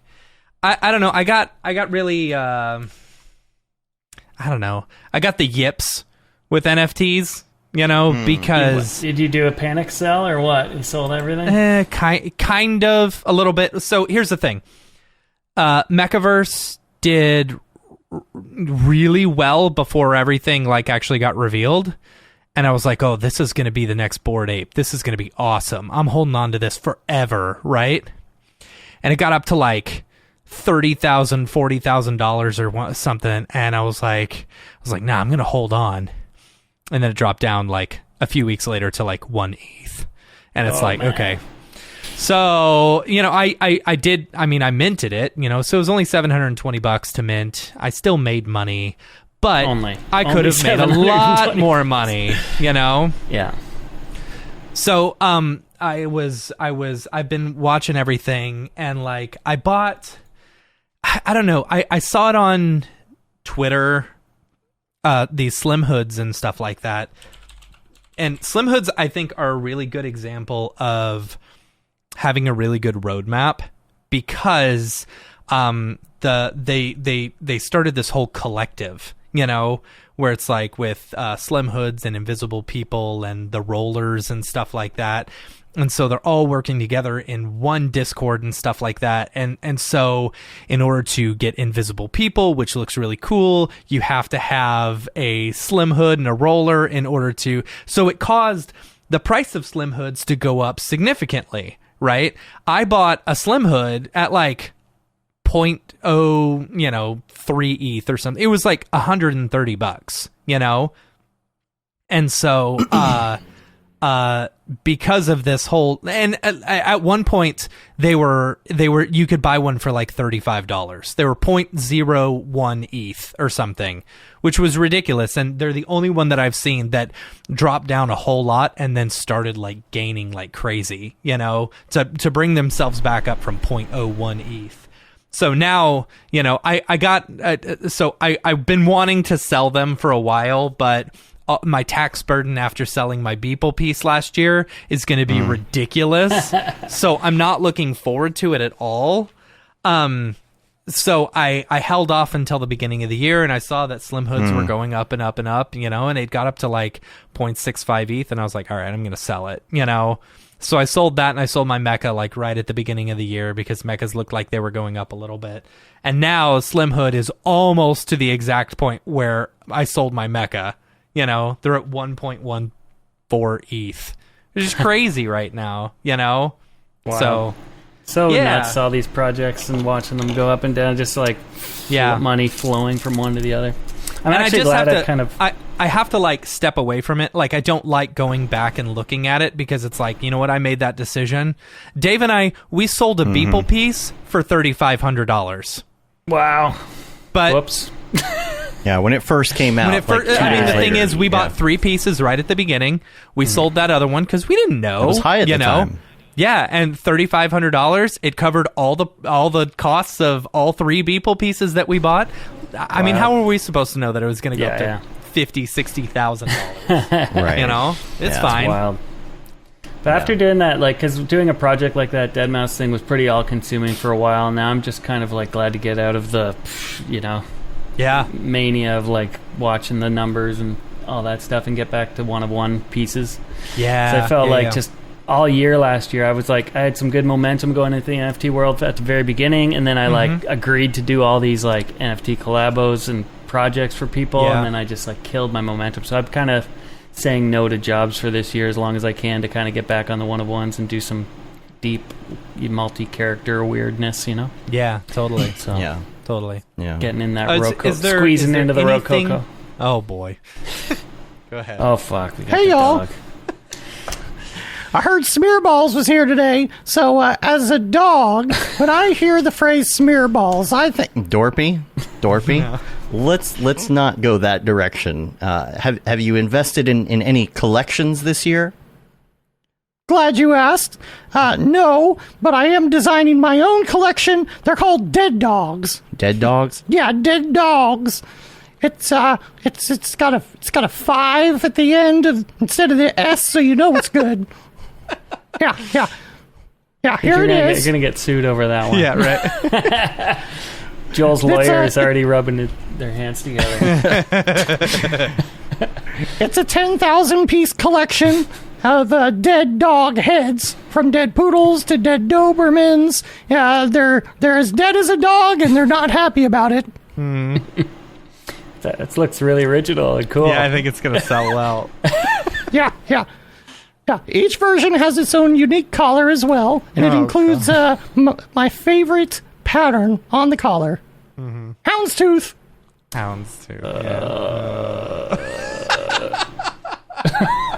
Yeah. I sure hope you don't put that laugh in the edits like I was laughing at you. I was laughing at how uncomfortable that joke was. And I should also mention that the first piece minted, number 1, it actually isn't the most valuable. It's number 2. All right. Okay, bye. It's a nice piece. Great. It's a nice piece. Look at that. Look at that. Yeah. It's good. A houndstooth collar. Yeah, this thing's going to sell well. We should put that out there. Put that on OpenSea. Awesome. Anything else? Anything else we want to talk about in NFTs today? Nikki, you were saying that you've done a bunch of, like, you know, are people hitting you up for NFT work now? You know? And are you doing any like, or getting offers for like regular client work? You know, like, hey, I need some weird Smearballs videos. You know, sure, that aren't NFT. That never really went away, but I've been pretty picky and turning down a lot of that stuff just because I want, like, you know, focus on where the money's at. And there was more lucrative NFT projects on the table than there were advertising jobs for me in the last year, Right. so I kind of just went that way. Yeah. But yeah, I did a few small advertising jobs for like Old Spice and stuff. I did some collabos with Meow Wolf for their exhibit in Cool. Ooh. You're a good Colorado, match and- for that. Yeah, I did a bunch of promo videos. That was a lot of fun, actually. And that wasn't like a big money gig. It's just Meow Wolf is cool, and I wanted to do it. Yeah. So I kind Yeah. of rocked some promo videos for their crazy Vegas, like, whatever, 50,000 square foot. I want to go check that Yeah. out. I was supposed Yeah, to go... me Is that the one too. with the grocery store? Yeah, Omega Mart. Oh, yeah. Yeah. So I was supposed to go to Vegas for Joel's birthday because he was started a residency there, and it just got canceled because of COVID stuff. But I wanted that was really? on my itinerary to go check out the Omega Mart exhibit, but Yeah. have to do it next time Yeah, for sure. or whenever NAB happens again. I guess. Yeah. Go back to Vegas Hopefully. and check it out. Hopefully. It's gonna happen. There's dates. There's dates on the calendar, but I mean- we'll see. But yeah, I mean I- the NFT collabos been popping up quite a bit. A lot of music artists getting into it. Obviously, I did a piece with Wu-Tang that still hasn't been fucking released for that sale of the Once Upon a Time in Shaolin album. I actually did the video for that, which I haven't been able to show anyone because they haven't. Pleaser, the DAO that bought it, I think they want to find a way to like fractionalize that NFT and make $1 bazillion and get around any like whatever SEC problems with that shit. Because they did that with the Doge meme, right? They bought that for a few million, and everyone's like, "What the hell are you doing?" And then they turned around and fractionalized it and made like $50 million off it or something. And is So- that an SEC issue right now? I mean, think it's so. Such a weird. I think I territory. talked to some guys in Miami who were talking about hyperpixelization, where they, instead of selling an NFT and fractionalizing it, they sell each pixel as an NFT, Right. and then then you Right. collectively own it, same as these other schemes. But it's like I don't know, but I'm just kind of pissed because I made this kick-ass video. I spent months on it for this Wu-Tang album, where it's like I guess I can't even really talk about it. I'm pretty NDA'd out the ass for it, but Yeah. I just want them to release it and actually create the NFT for it, because it's that took up a quarter of my year last year, that project. Yeah. But hopefully it comes out this year when they finally release it. But I think when you've got a DAO of like 80 people and you have to vote on every little thing, it seems like every decision coming out of that takes a month, before everyone pipes in and Right. votes on stuff. So I don't know. Hopefully something comes of that this year. But and then I'm working with Mike. Yeah. I don't know. You guys have probably talked about his Madonna thing with Oh, Area I know about or the whatever. Madonna thing. Oh, Yeah. that thing. I didn't know might, that thing was public yet. Oh, isn't it? Oh, I don't- he's I don't know if it mentioned is. it. I have He no mentioned idea. it on Rogan. He said he's doing it on Oh, he Rogan. did? So I figured. Oh, he it's- did. Okay. Cat's a bit out of the bag on that, but I don't know. Something might be happening with that, or maybe not. Yeah. It's all. I back and have. forth. Yeah. I have seen it. I have seen it. Yes. Yeah. Yeah. Well, I don't know if that's gonna be a thing. I had heard that it was either just not happening, or it slowed down, or Yeah. Kept coming I back heard from he the was Joe waiting. Rogan. He was waiting to hear back from Madonna, and Madonna just hasn't said anything. Well, no, it's been going back and forth, and then I thought it was dead, and then I heard him on Rogan say it was still on, and then I'm like, what the hell's going Huh. on? So I don't know. We'll see. Yeah. But hopefully it Yeah. sees the light of day as well. I think my graveyard of projects I've done that have never seen the light of day is like 8 feature films worth of shit. Like, honestly, That's I have funny. like so much. Not just because I made something too crazy. It's just like various reasons. Like, obviously, when I was working Yeah. on Conan, a lot of stuff I was throwing at the wall never made it on Right. the air, which I haven't been Right. able to show. But like stuff like that, I've got like, I don't know. One day I should just release it all. You should. Yeah, Fuck everybody. The This is all- Smearballs Yeah. master. The half of my career that I haven't been able to Yeah. share with the world. leftover smears, Yeah, exactly. Do it. garbage smears, Garbage. the Someday. recycle bin smears. Garbage balls. I need to have like Garbage some kind balls. of a like auto release video that like uploads to Vimeo and YouTube as soon Like, as, as I'm, soon like, as you die. inactive for A like dead man yeah, switch. a dead Yeah. man switch. Yeah, Yeah, all on the blockchain, Right. And then all residuals go to your estate, yeah. Right. all set up ahead of time. That's pretty great. good. That's pretty Has good. Conan done anything in NFTs yet? Not that I've heard. I feel like he'd at least be talking about it jokingly about how he doesn't understand it. I'm sure he's You know. tweeted about it in that kind of way, but I doubt he's done anything in that realm. So, Super off topic, but Bo Burnham, his Inside special. So he has this song called "Funny Feeling," right? Where he's talking about all these things Funny that are feeling. just weird about the world, And at one point he talks about like a female Colonel Sanders, and that always makes me think of you. It always makes me think of you. Well, it's kind of sad because I did like probably 10 projects for KFC through Wieden & Kennedy, and I heard that this year they just lost that contract, or that it's that sucks. been renegotiated or something. So it's well, if they lost the contract, you should be like, hey, KFC, just hire me directly. Yeah, exactly. Give me your multi-million I will make all your weird videos. And the pure creative freedom that they used to give Wieden & Kennedy. Like Wieden & Kennedy really had pretty much carte blanche. Like when I was doing projects with them, it was like there was never notes from the client hardly. Yeah, like it was that's just nice. Pretty. They had a pretty long leash. It was pretty amazing. Like that was a dream period for that kind of work. Anyway, it was super fun. But yeah, the virtual kernel thing, we won a Webby for that one. The best use of social media or something that year. It was kind of cool. That's cool. And the controversial DJ Colonel Sanders that pissed a lot of people off. Did you see that one? I don't know that one. No. Yeah. No, it was like at Ultra Music Festival, DJ Colonel Sanders came out with this, yes, head. I do remember this. And it was so funny yeah. because, they asked me to do it, and my buddy Fez actually did a lot, like the live visuals. I fed him some content, but he actually did the full, 4K Resolume setup to blast it at the show, and then they got a head made for it. And it pissed a lot of people off because they're just like, well, now there's, corporate KFC crap on the stage, but it was obviously like a ridiculous joke. now. And I remember telling Joel, because Joel was like, I brought up the Colonel Sanders thing, and he starts like bitching about it or whatever, and I was like, dude, that was me, man. And then he his face went from that's pissed funny. off to confused to laughing to still pissed off, and he's like, of course you did that, you fucking asshole. But it was so funny. That's funny.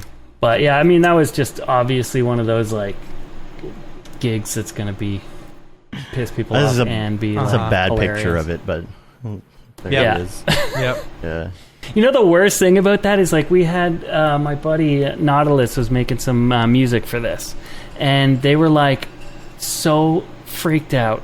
The agency and the client was like, what if this EDM sounds like other EDM and we might have a lawsuit that we weren't allowed. They hired music professionals to see if this music was too much like some other music. So he made some song that was totally 100% original EDM track to use on this, and they sent it to some musicologist person who said, well, that's the same chord progression as some fucking Coldplay song, so we can't use Everything it. is. So we can't use it. I'm like, are you kidding me? This is a different tempo, a different everything. It doesn't even have. You would never think Coldplay when you heard this goddamn song. 'Cause it's an EDM song. I don't think chord progressions can be copyrighted. No. Can they? I don't know what the fuck. It was just a nightmare to try and make music for this with this fear of getting sued because of somebody's ignorance about EDM. So then we ended up having to buy and remix stock EDM music for this show. That's awful. Which could be the same problem. No, exactly. It's but then the liabilities with the stock site that sold it to you, right? That's the whole thing. They need to offload the liability. True. So, anyway, Yeah. but it was just Gotta pass the blame ridiculous. somewhere. Yeah. DJ Colonel Sanders. DJ Colonel Sanders. Now, did he come before or after Marshmallow? I could just see Joel being like, Oh yeah. DJ Colonel Sanders, this is the worst thing since Marshmallow. Yeah. Dave, if you look at that Giant link that I heads. just sent in the chat, it's a YouTube video. I don't know if you really want to show it, but this is actually depends. did you do any of the animations and stuff for this? Yeah, and on the back of the screen. Okay. The back. Yeah, because they look very smearballsy. I did some After I of watch it. this ad for Humera, I'll bring it up. This is raw footage. We can bring this up. This is you fine. need YouTube Premium. I just started paying for that. Oh, you did? Yeah. Well, I told you to get to get I did get YouTube TV. I like it a TV. lot. That stuff is awesome. Yeah. So you did that That whole- was that whole thing. that model was from an actual spot they did where they made a robotic Colonel Sanders head for a like drive-through. So they gave me the model and I just animated it. Oh, That's funny. so like he talks to you when you go through the drive-through? Yeah.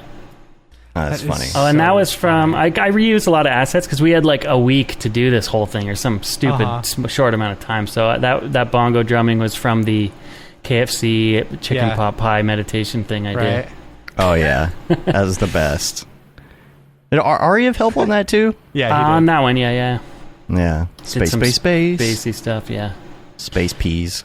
But yeah, that was another one of these projects that was like that space one too. We did that or the pot pie meditation thing we did in 12 days, the entire thing, and it was 40 minutes of content or something crazy. Like, Gosh, that- yeah, I remember you talking about that. yeah, there was like one hero video of like 9 minutes, and then the rest.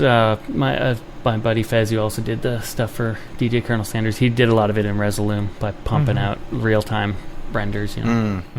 Right. Yeah. But no, the heyday of KFC is kind of sadly over, unfortunately. But maybe it'll pop up again if KFC wants to do some stuff. I'm down.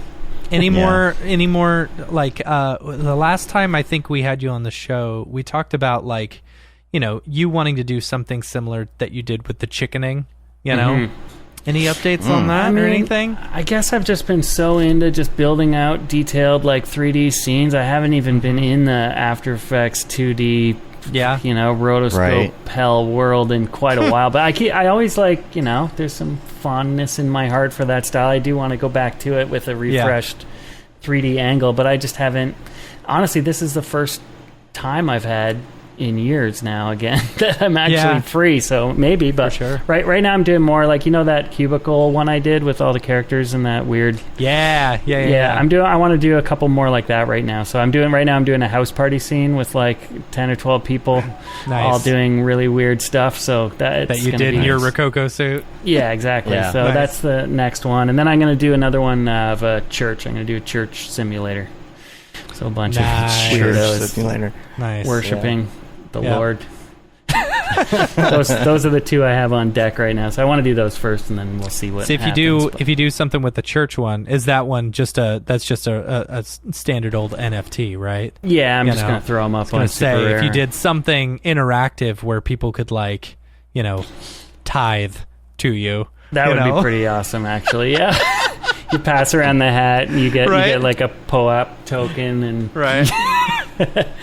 Hey, it's tax-free if it's religious, right? Yeah. Right. Well, that would actually be cool to make church a fucked up church metaverse, like where you go and it's like there's a sermon going on and the stuff's burning and there's like a bunch of weirdos in the pews. It would be pretty cool. So maybe I'll do the animation and then try and port it to Unreal after and make it into a live place so you can go on Sundays. Have you done a lot of Unreal stuff? No, I just downloaded it last week for the first time. So but I got to get into it because it's just getting so powerful, man. I'm like... Yeah. 4 or 5? I downloaded 5 because I had to work with the guys on that Deadmau5 headquarters thing, and they built it in 5, so I just downloaded it to be able to check out their project. So I haven't really done anything, to tell you the truth, but it's also on deck for software I have to learn. It's in the pile. Yeah. Yeah, the pile. You guys, you have a course, don't you? We do. Beginners? I should check that Yeah. out. Your Houdini one was very Windbushes. helpful with Mark. Actually, I dug it, but I need those notifications to stop because I've Oh, well, you can just do that in your settings. Yeah. Okay. Cool. Every Sunday, I'm going on like you've 2 only years. finished I get them so too. much.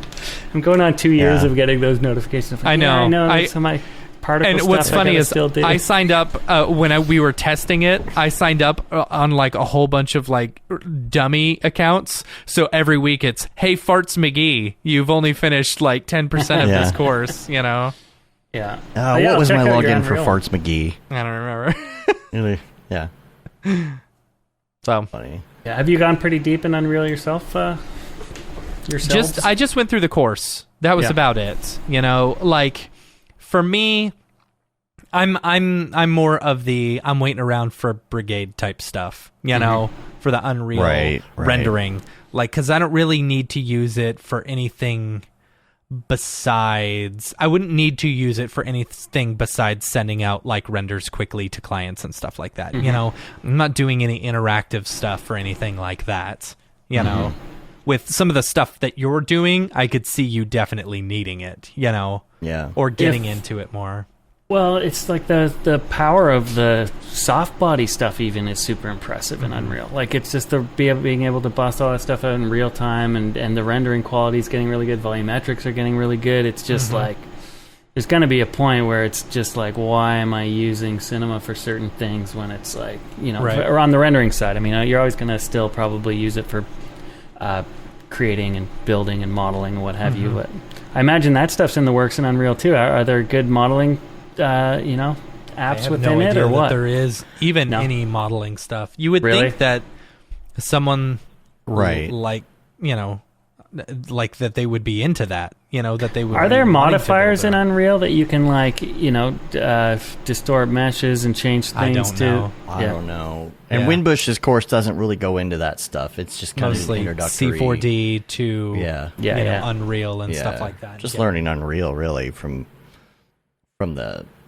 scratch. Have you tried the Octane export to Unreal? Is there any kind of bridge from Cinema 4D if you have Octane materials to get stuff into Unreal easily? The cool thing with that, you export out Orbx files, and then I believe you will be able to read and manipulate Orbx files directly into Unreal.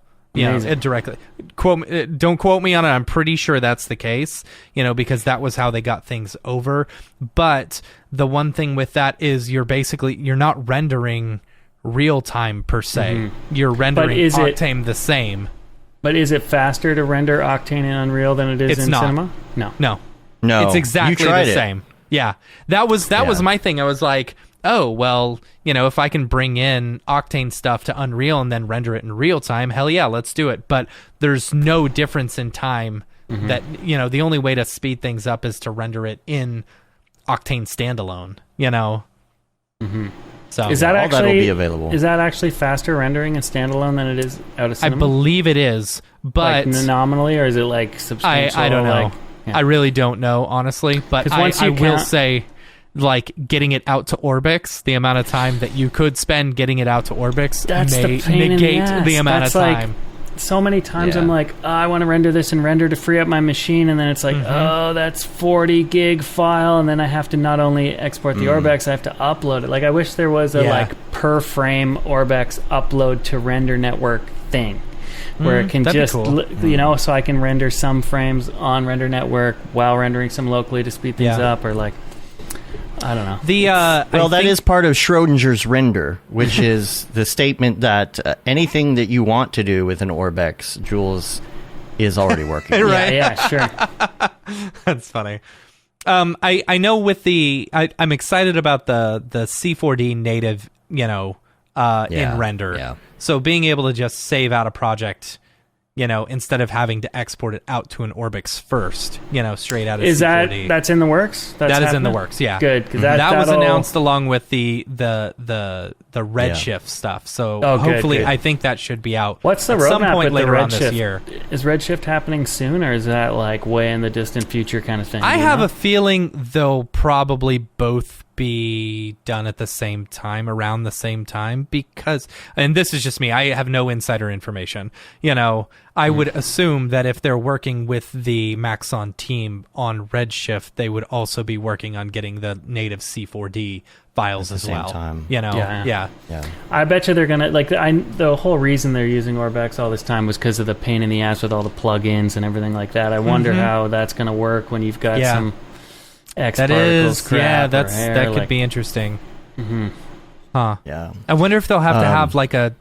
I wonder if you could do like a centralized hub or something with just the plugins, the specific plugins for that. Yeah, I don't know, because everything still ultimately needs to be baked somehow. Right. Yeah. Huh. But. Yeah, some other things in the chat. I think, what was I going to talk about? Let's see. I'm trying to go back a little bit. The Digital Jesus Camp. Any tips? I think you should do a Q conspiracy meetup thing. That would be that'd be fun. There you go. Yeah, that'd be fun. Yeah, that's a great way to get like 1 million people threatening you online. Right, I know. Sure. No, even just doing like Trump crap or MAGA stuff on Instagram or whatever, you inevitably get the hardcore hate smackdown from a few crazies. I figured you could do zombie JFK Jr. or something, you know. Somebody's asking tips for starting out with NFTs. Yes. I would say, I don't know, man. That's a tough one. I kind of just feel like I won the lottery getting on Super Rare at the right time in the right place. But I don't know. I think that it's still quality work. Still hopefully stands out. If it doesn't right now, I think it will in the long run. You know, these things don't go anywhere. They're on the blockchain forever. So, yeah. You know, do detailed work. There's just so much half-assed crap that I'm seeing, and even it's discouraging seeing it sell for a ton of money, and so many artists just busting out lazy crap to make a quick buck. But I think in the long run, it's still just people realize that you've spent time on something when it's good, and when you've added that detail or have a good idea. So stick to your guns and make good stuff is number one. I guess the marketing thing and trying to hype your stuff properly, it's different for everyone. It's so hard to say. Like, it's also like when people ask me how I started out, and I'm like, fuck, I don't know, I made a bunch of dumb shit on YouTube and dropped out of art school. Like, it's not good advice, to do it the way I did it. But I don't know, I think just make good work and try and publicize it well. I mean, it's tough because and don't spam people in their freaking Twitter inbox constantly with how many people have bought an NFT because they got a random DM on their Instagram that said, you're gonna miss out, these things are selling like hotcakes. But I think the PFP world is totally different than making one-of-one art. Like, it's the difference between like some weird commercial project and gallery art. Like, it's a completely different world, and it's weird that they get conflated so much. But I think eventually the one-of-one artist fine art market is going to completely separate from that shit, hopefully, and it's becomes about the art again. But was this question, what about the platform? That's a tough one too, because platforms kind of become flavor of the week too. I feel like I've been fortunate to get into Super Rare because it's kind of held some ground throughout all this. But like Maker's Place definitely had a heyday. Nifty Gateway had a heyday. And things have come and gone, and you can see by the charts they're always in flux. So I guess it's kind of like, as much as I tell 1 million NFT platforms to fuck off on Instagram every week because there's like a bazillion of them, like, I guess researching them and finding if there are any cool, unique ones that are catching some fire to try and jump in on them early, because you could score. But you also don't want to throw your art up on 1 million shitty NFT sites. So it's like, you got to kind of be careful. But I think we're going to run into a time when if you got a kick-ass piece of artwork, you can shop it around to these platforms to see if they'll give you any like incentives to post on their platform. You know what I mean? Like, I'm kind of almost thinking like, it could be because these platforms want good art on their sites, so if you've got some good work, it could be about a negotiation of like getting some guaranteed publicity out of it, but by putting your art on a platform and kind of realize that you've got some worth if you got a good piece, and shop it around and see what you can get out of a platform for posting it there, if it's a more unknown platform anyway. But otherwise, token I don't know. Rewards, like I see like multipliers. Yeah, sure. Yeah, I see some good sales on Maker's Place sometimes on Foundation. It's hard to say, like, where to post stuff. Yeah, just concentrate on the art. The people will come, right? I think it is kind of important to not spread yourself out too much. Like, I've had almost all my luck on Super Rare, a few sales on other things, but a lot of stuff that I posted on other sites just didn't sell, or is still sitting there collecting the cobwebs, so like I kind of, because of that, want to keep focusing my attention on Super Rare where all my stuff's selling. So and it's kind of cool to have your collection of unified work in one place. So it's tough choice. Matt, you got some crypto links for us here before we go. Back to that. It was, oh boy, sorry, it just logged me out of Coinly. Notion. Oh, why you do Coinly. that? Okay, so if you'd have the app for Notion, it would be a lot actually easier. Just deleted it off my computer. I like using using the web browser. Okay, so Coinly.io, INLY.io. So keep in mind, all of these links are ones that people have sent me. I have not actually used personally, so I can't vouch for their Right. Void where prohibited. Yeah, we get it. Yeah. Not financial advice. Coinly.io. So with tax season coming up, this will help go through all your, crypto transactions and stuff like that, and figure out, how you're doing tax wise. It'll get some tax forms for you. But I think it's also like, I looked at it and I'm like, how does it know what is a capital gain, what is income from art? It's like, I'm like trying to figure out if it can actually figure that stuff out. So I feel like it's like a broad stroke solution, but you still need to kind of dive in if you've got complicated stuff with art sales and tons of resales and transactions, and there's some stuff to figure out still. But it does look, it does look cool. I think it looks through your wallet and figures out all the transactions and what the price for, whatever cryptocurrency was at that specific time. So, that's handy. Oh yeah, that too. Yeah.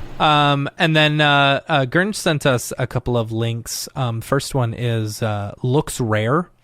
It's a supposedly a new competitor to OpenSea, which is kind of neat. Could be neat. He said that he signed up for the account, and like it apparently looks at your OpenSea account and then gives you like as a incentive, or like a, hey, you're a heavy user, they like give you some of their own coin or something like that, which he said he got like 1.7 ETH, from, or the equivalent of, just for signing up, which is cool. So I don't know, worth it to check out. And then the last one is Revoke.cash, I believe it is.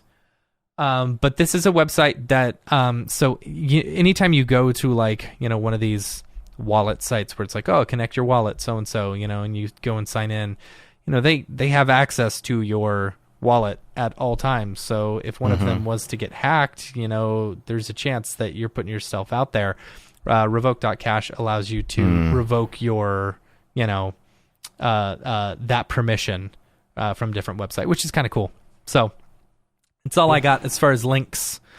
Casey would ask a question. I don't know why it didn't come through the chat on the screen, but was asking about if we've seen a market for handmade NFTs, like oil paintings that have been digitized. I have noticed that there have been a lot of like, physical artists and stuff like that on Nifty Gateway and Maker's Place and stuff like that, who do drops regularly.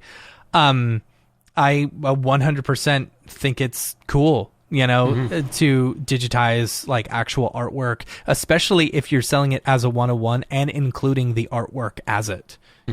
Which I think I think that's rad. I give 101 prints of all my NFTs sent in the mail as well. So I like to have that physical thing. But I think the opposite's great too if you make physical artwork and find a way to digitize it. Especially if you have like a painting and find a cool way to make a digital interpretation of it. I've seen a lot of cool like animated, paintings and real life things that pop. Richard says, I love Canada's honor system in the tax code. Is there really a bit of an honor system up there? Well, I mean, as much as in the U.S., I think, isn't it? Like you claim all of your expenses and whatnot. And I mean, if you get audited, you get audited, and then you can go to jail like anywhere else. All right. Okay. That's what I was curious about. No, you can still get audited. Yeah. They're like, I thought they were just like, they just come apologize, or you just apologize to them, and it's all good. I'm sorry. They come beat you up for your maple syrup. Yeah. Pretty much, yeah. They send you to the syrup mines. That's good. That's good. Yeah. All right. Anything else? Else? If anyone has any artwork that they are doing any drops, feel free to email us, info@mograph.com. We'll show it on the show. But yeah, I guess we could get back to the regular show, can't we? Let's do it. Drop. Is this the fucking mic drop? This is exactly what I should be doing. Right. And we're back. Nick, thank you as back. always for being on the show. thanks for having It's great hanging out. Like, I really enjoy hanging out with you. Yeah, You know, likewise. just It was talking fun. shop. Good to catch up. It's been a while. Has been too long. Too long. Yeah. Yeah, Nick's going to stick around after the show. We're going to give him a little preview of Mograph TV and how it works. Oh, wicked. Yeah, I want to see that software that you got going for the stream. Yeah. I'll show you all the behind-the-scenes stuff. I'll probably do a video, too, at some point. Show some behind-the-scenes just for fun. And we'll have a little promo video for it coming out pretty soon. Started working on that yesterday. Nick, if people want to find you on the interwebs, what do they need to Google? Smearballs.com. You can actually check out my new store at smearballs.com/store and get cool hats and limited edition prints. Smearballs t-shirt, which I am not currently wearing because it is dirty. Thanks for buying that. And and if you want to check out my Metaverse Smeariverse thing, it's in an iframe right in smearballs.com on the splash page. Oh yeah, it is. I see that. So you can go there, and if anyone wants to use that for video conferencing, you can have your own meetings there. My place is yours. I do not care who hangs out there. Everyone's welcome. Really funny. So here we go. I got to show you. We're going to invite all of our clients. Do it. Yeah. So those two prints, that'd be awesome. The two American Exceptionalism prints, I've sold, I think, 4 of each, and there's 10 of each in existence. And I'm never going to print that particular frame of the animation again. Cool. So that's it for that run of 10. Okay. So there's a few left. And I'm going to add some more prints soon. And I think I'm going to try and pull a Deadmau5 head print project where you can get your own head printed in 17 by 17 or 16 by 16, I guess, and signed. So I'm gonna rock that at some point. Nice. Cool. Yeah. Yeah, you should have worn yours on the show, Matt. I'm sorry. It would have been covered up by my Camp Mograph shirt anyway. True. We'll just pretend. Yeah. We'll just pretend. Nick, you should come to Camp Mograph. Yeah, I mean, I've been busy every other year. Last year's location looked pretty awesome, but was this one comparable or better or almost as it's good, comparable. Yeah. It's got some fun things as well. What state did you say it's in? Virginia. Virginia. That's it's right on the beach, which is going to be sweet. Yeah. Cool. Awesome. Right near the beach. I think I'm not allowed to drive in Virginia. I got like a almost like reckless driving speeding ticket there on one of my trips to Art Basel like 10 years ago, and I never paid the ticket. I just That's funny. said, You're going to "See get you later." arrested. Yeah. Yeah.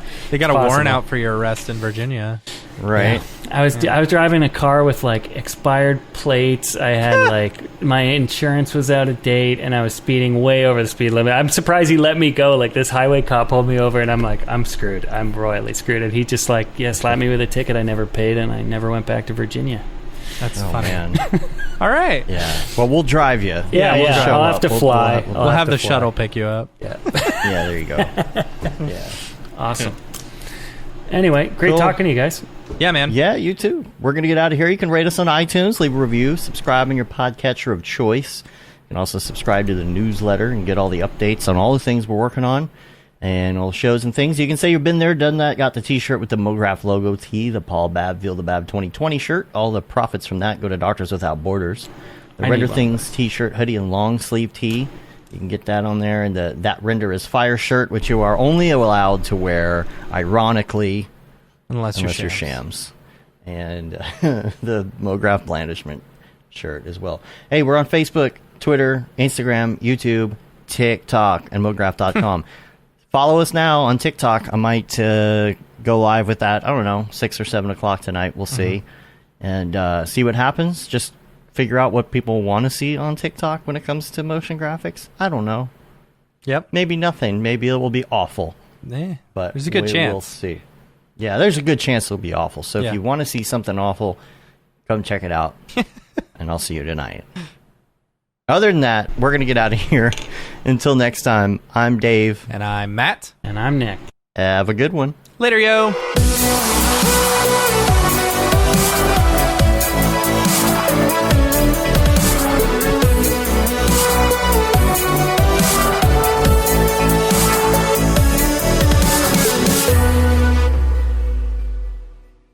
Pretty good, I guess.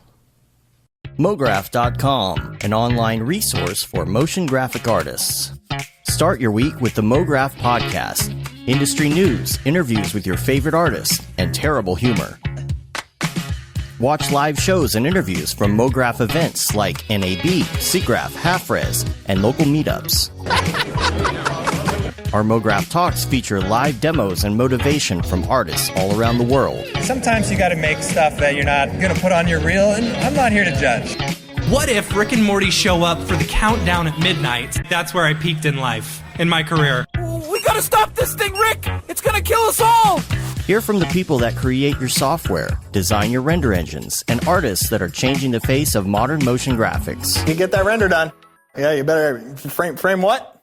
Mograph tutorials and online classes will teach you about Cinema 4D, After Effects, as well as other popular software and render engines. Throw in the HDR Studio, take the render settings, pick the HDR, put in reflection, and gorgeous. Branch into new software. Learn time-saving tips, techniques, workflows, and lessons that'll keep you up to date in the world of motion design.